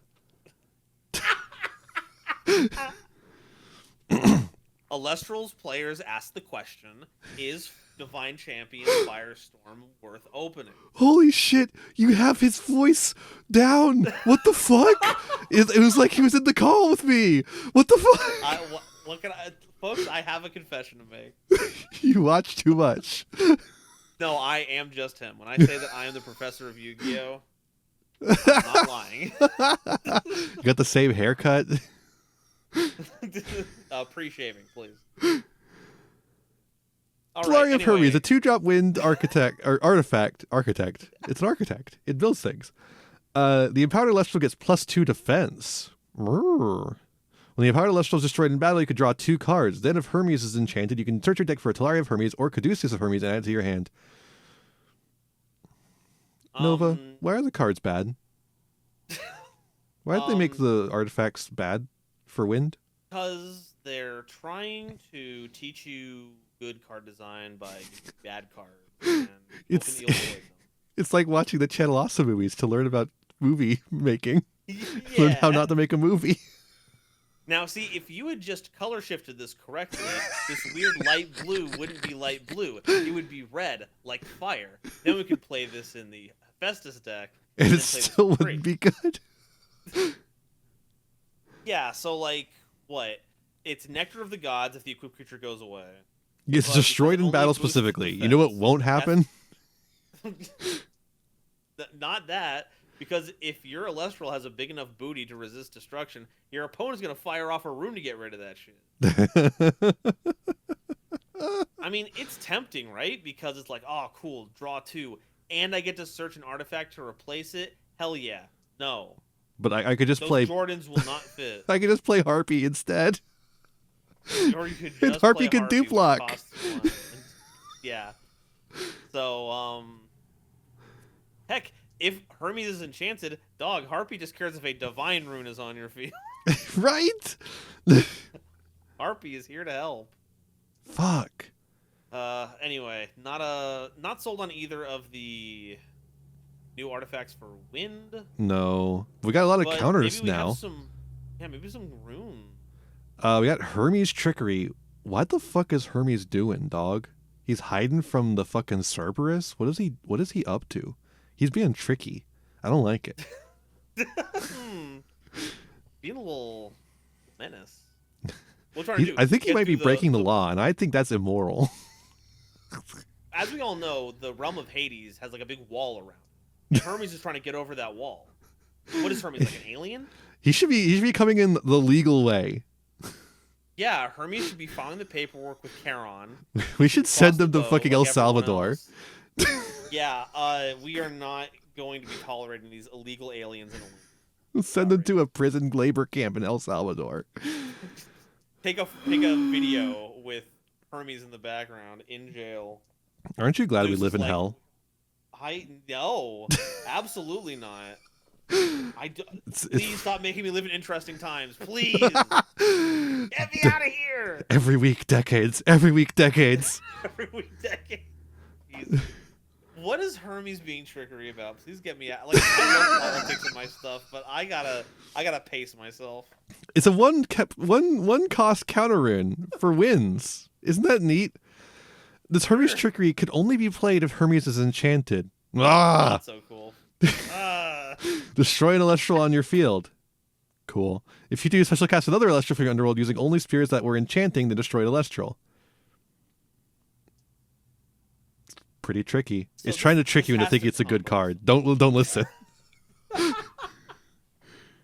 So like what? This combos with the new Exaltair. Like you bring it back. That's it. Opponent's turn. It can be destroyed by battle. Yeah, that's how you do it on your opponent's turn. Yeah. Yeah. Cool. Like, man, you know all those cards that trigger when being destroyed by battle that are in wind.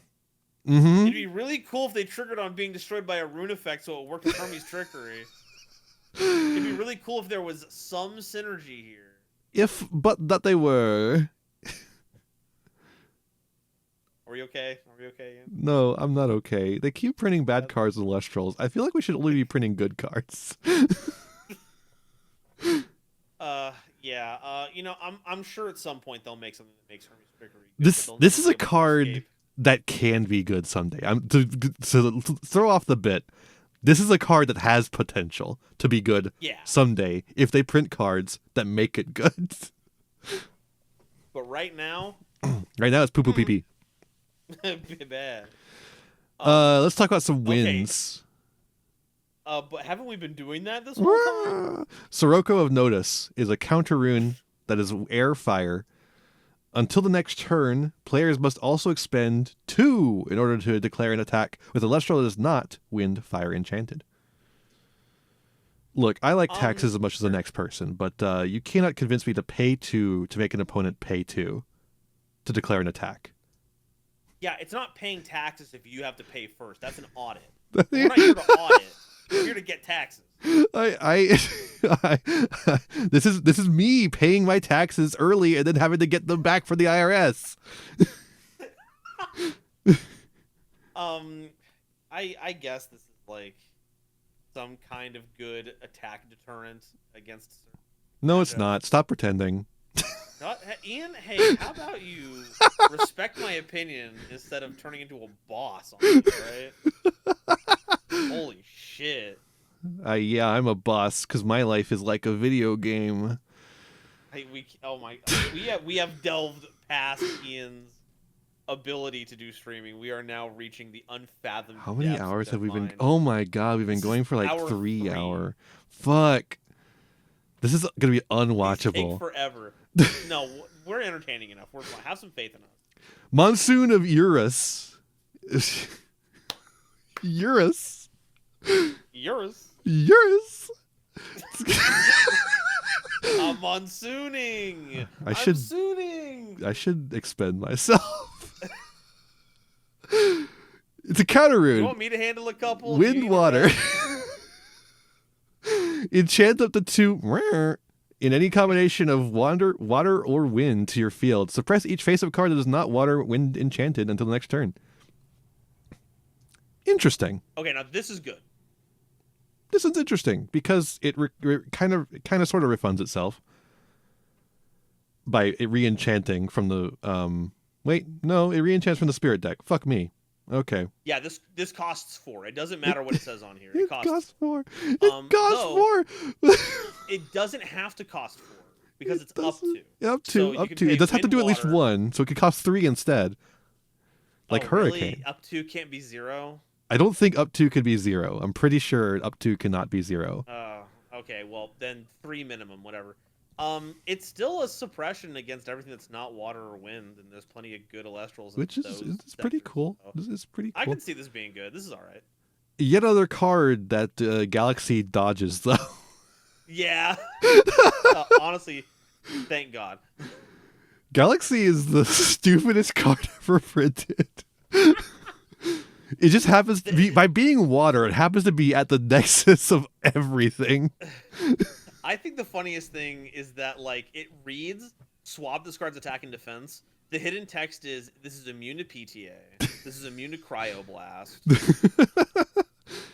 the hidden text... other stat-changing effects if you have Gorgon's Gaze. The hidden text is, confuse your opponent. Make them misplay. Did you see that Danny Luke Von Karma on YouTube got tricked by the Galaxy PTA? Yep.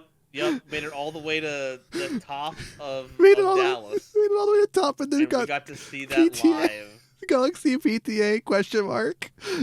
Hey, honestly, I don't blame him. I don't blame him. It's weird. Look, Siberian can say it as many times as he wants to, and I'm not gonna argue the facts on how it's played. Ain't gonna make it any less confusing to everyone involved. I'll give Siberian one thing. It makes perfect sense within the rules as written, right? Yeah, it makes perfect sense there. Uh-huh. The rules as written are a little strange. Mm-hmm. Yeah. Mistral Laborious. A wind frost counter rune. Have you noticed a theme yet? Folks at home, comment in the comments if you noticed a theme yet. I'll tell you if you're right. Yeah. You'll get one heart. You'll get right. 1 cookie point. Ooh. Let you have a cookie because you've been good. Ian, we have to get through this. You're breaking down as we speak. This Mistral Boreas can only be played by an opponent when an opponent plays an artifact or divine rune. Put that rune in the rune row face down. It can't be played again this turn. Fuck you. Not be played. This Go card in the corner. dog shit. Bad. More like Mistral of boring. More like Mistral of boring. Like Mistral of boring. Hell yeah. Folks, can I get a pin of that? Can I make a pin? A shirt of Minstrel of Boring? You can find it at the Empire shop. Made by slave labor in India. You too, with now a 50% tariff, you too can own the Minstrel of Boring shirt. Well, let's be real, it's probably more Bangladesh. Yeah, where you get your Bangladesh for your buck. Breeze of Zephyros.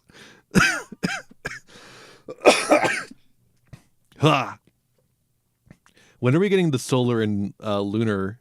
Oh, this is the solar. When are we getting the what's missing here? Earth and lunar. And Titan. Oh, I mean for these breezes. Breeze of Zephyros. There you go. Let's put it like right there. There we go. Wind, solar, counter rune, Nexus, wind or solar, which I assume you can do off of this card. No, unfortunately, you cannot Nexus off of Invoker counter runes, which has pissed me off so much. That feels like it would be such a cool mechanic. That would be so cool for this card specifically, even. Yeah, so you would have to pay 3 effectively. Well, no, you're not paying anymore. It's in Nexus. These feathers, are these like all the different P, Gleam, Gust, it's Dingus? Specifically a P Gust feather. It's a P Gust feather. Is there not a Nexus form for the other ones? Because this is a P Gleam feather right here because it's purple. No, P Gust is purple. Is purple? I thought that this is red. But that was purple. That was red. That's the lighting. That's the lighting. Okay. That's the lighting. If you do, you may. If you do, you may give each wind, solar, enchanted Elestral on your field +2/+2 on the other card. Wow, they made Dope Poke for a whole 2 elements. Yeah, and I think it's going to be just your field as played as Don't Poke currently. No, +2/+2 for 2. Plus Nexusing. You got the Nexus too. So get a cool Nexus effect. It's funny because it's like it's cool because it triggers a Nexus, but also you have to have something to Nexus from. Yeah. And apparently it can't be this motherfucker. Yeah. Oh well. Oh well. Another thing that you should change about the rules. A drive. Let 2 stadiums exist. Let us Nexus off of counter runes. And True. Invoker. True. Hi, Bear Nation. Oh, that's what we got to open the videos with. Hi, Bear Nation. Hi, Bear Nation. Vsauce Michael here. It's a 1-cost invoke rune for Frost. This hibernation can only be played if you control a bear. Target up to 2 fire frost spirits in your underworld, return them to your spirit deck, or enchant them to your Ursa Den. If you do, draw a card. Broken. Busted. This card is really cool. It requires you to play Ursa Den, though, so I don't know. Yeah, that's what makes it fantastic. It's really cool for bears because it forces them to play Ursa Den unless they decide to just not play this card, which they could very well do. No, they can't. New Mage Ursa is the way of the future. Top tier S+. I think there's going to be 2 paths. It's going to be like that Yu-Gi-Oh card from the anime. There's the evil path and the light path. And there's going to be the ones that are playing Ursa Den and are going O2, and the ones that are playing not Ursa Den and are going O2. Ian's not seeing the vision, okay? Folks at home, I know that you understand just how much of a game changer this is. I think bears are a little bit cope, but I hope I'm wrong because I like archetypes. This is me hedging my bets. If they're good, then good for me, because archetypes are back, baby. If they're bad, I was right. Bear Nation, rise up. That's what I'm saying. Can we get some high Bear Nation in chat? Yeah, can we get some high Bear Nations in chat, in addition to your guess as to what the theme of all those wind cards were? Remember, cookies are on the line. Cookies are on the line. Lyre of Apollo is a 1-cost solar artifact. The empowered Elestrals' attack and defense are swapped. A solar PTA question mark? All your champion of Apollo get +2/+2. That part's interesting.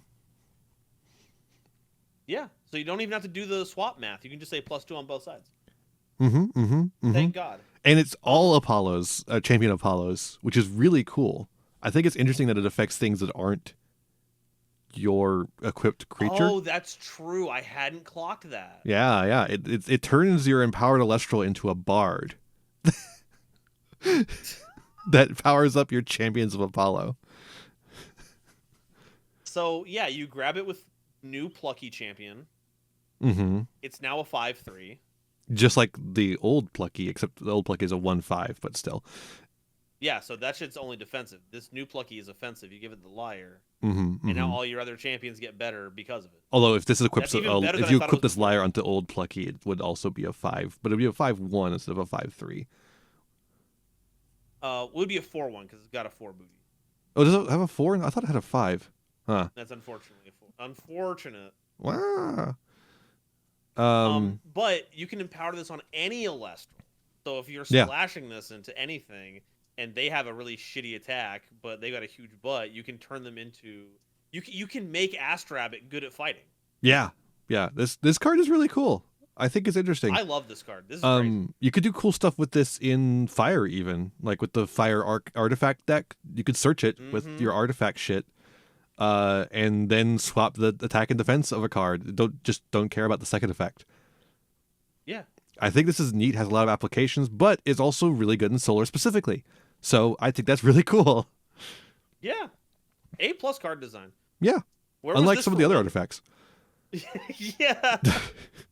And he's way less text too. Yeah. Solar Charged is a 1-drop solar invoke rune that enchants 1 solar from your underworld to an Elestral on your field. It's Bad Full Moon. Let's go. Good card. Yeah. Although Full Moon is still a good card. It does cost 1 solar, and it's enchanting 1 solar from the underworld. So in a way, it's just letting you do your enchant for the turn again. For free. Well, it's giving you a second enchant. Yeah, second enchant, or like the ability to do a summon of some kind, in addition to an enchant, which is pretty cool. Yeah, but not like things like it's showing a Anacell on here, which needed a quick way to get a solar onto it, and beforehand you just had to find like a nexus to do it, which made it unplayable. Now it's just bad. You can play it. Yeah, doesn't make it better, but now you can play it. And that's great. And you could also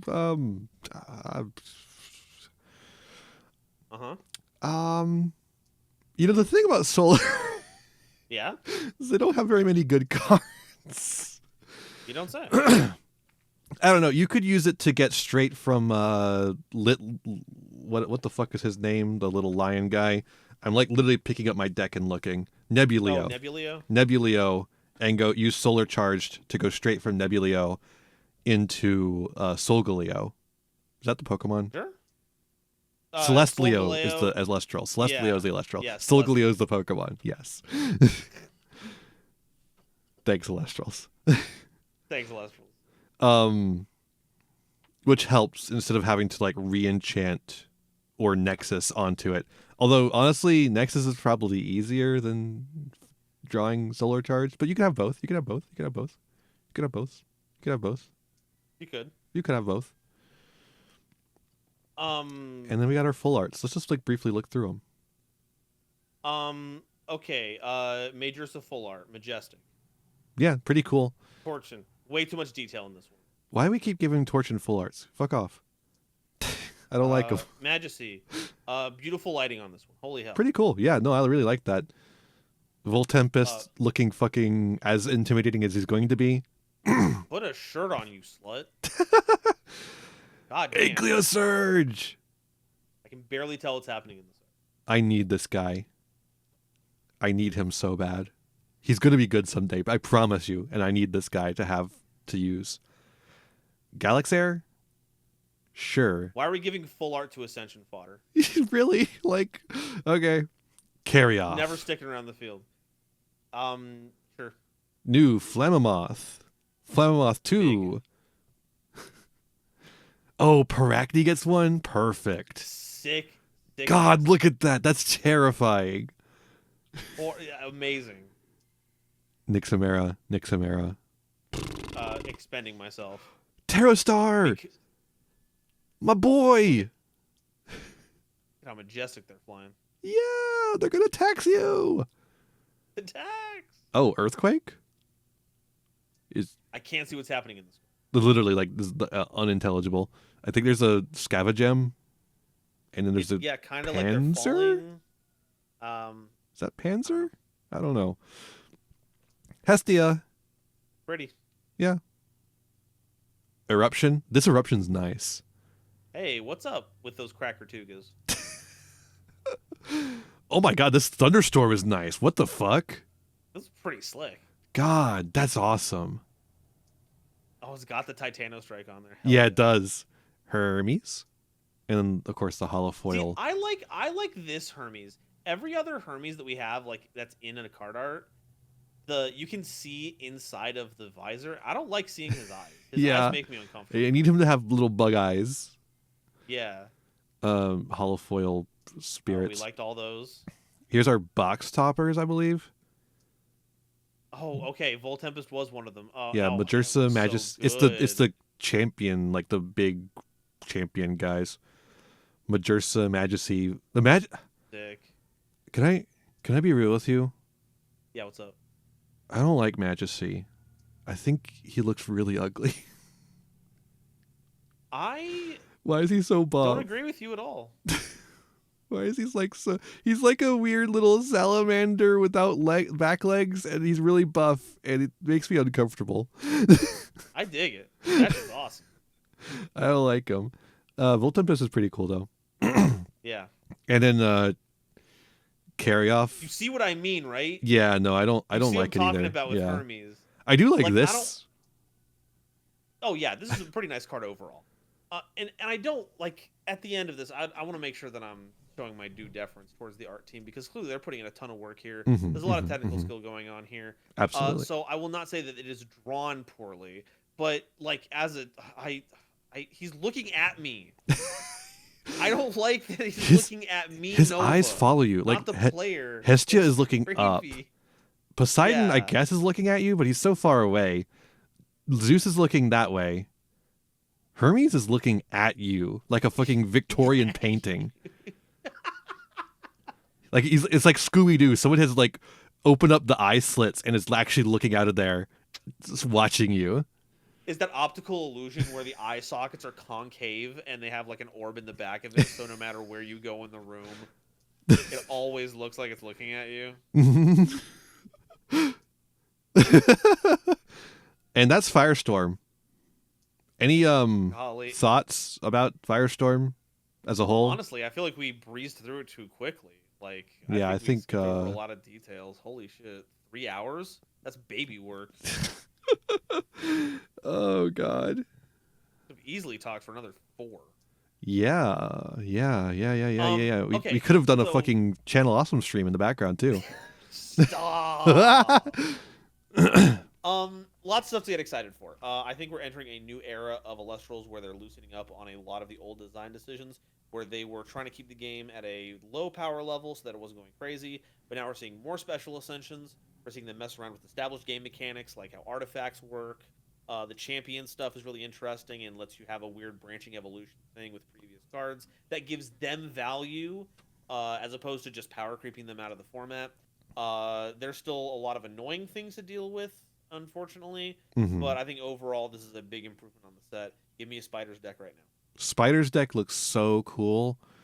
I think this set does, like you say, I think it represents a new era of Elestrals in a way, a new cycle, you might say. A news cycle. The new titles are really interesting. I think the champion line is actually really a cool idea. I think it's overall good. There are some troubling things for me. The fact that we are not getting nearly as many new Elestrals, despite the fact that every new Elestral in this set is a fucking banger. Every single new Elestral in this set is absolutely awesome. Hey, let's not give Nyx Mara Okay. Well, any credit it doesn't deserve. Okay. Their card design is not good, but their art design is cool. Oh, the art does look fantastic. Yeah. Cloud monster, hell yeah. Cloud sheet monster. Mm-hmm. I am a little concerned about the repeat names. Let's go to our friend Viserys for comment. Oh boy. Unfortunately, we couldn't be reached for comment because this motherfucker has no hands to hold the microphone. He's got like 3 little claw fingers there. Maybe he can stick it in them somehow. Yeah, you know what? You give me the fan art and I'll say, I'll admit otherwise. I don't. Again, we talked about this at length, so I'm not gonna go over it like again. But like, I don't like it. I think this is really confusing. Yeah. I think it causes problems more than it solves, as far as like limiting the power of these new cards, because of the way that named cards work in Elestrals. I get why they would do that to limit the power, but I think it's just the wrong way to go about it. Limit it in card text instead of making this confusing ass system. The game is not Pokemon. It's really more Yu-Gi-Oh than anything. And I feel like taking this route doesn't really work for Elestrals with such an aggressive reprint policy. Like, imagine this, let's say 5 years down the line. Mm-hmm. And there's like within 1 year, we've got, I guess a little over a year by the time the Firestorm comes out, I believe. We've gotten 2 Viserys. So in 5 years' time, let's say we have 6 Viserys. And it's not unreasonable. One of them is semi-limited. One of them is limited. One of them's banned because it was just too strong. And you come into that and have to build a deck. Or like every card, like at some point, every single base card without a title has another card with the same name with a different effect that has a different effect on the limited list. And you're trying to build a deck. And let's say you're a new player and you haven't been here the whole time, right? Where does that leave you?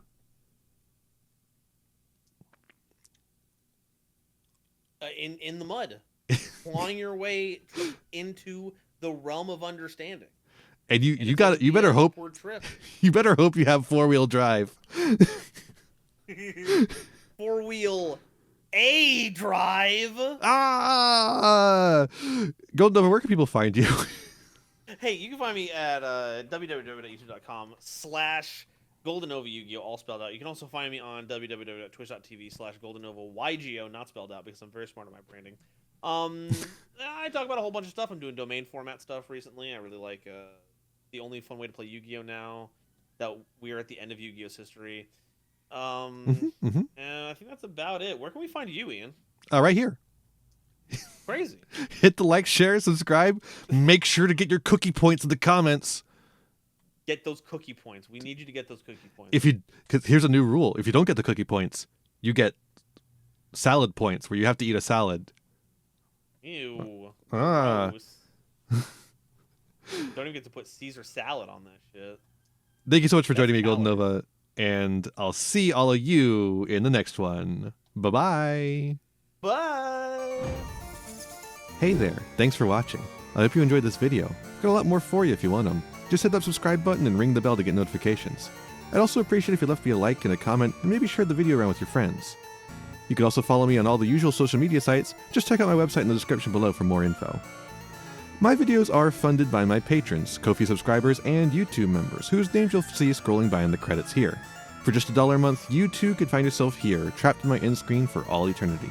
In particular, I'd like to thank Jeremy Coatney, Frog Prince Michael, Fleekill, Haru Hayes, the Almighty Ferret Lord, and Fire Mizumi.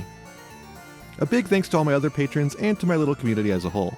Remember to be kind to yourselves, be kind to others, and have a wonderful whatever time it is for you. Bye-bye.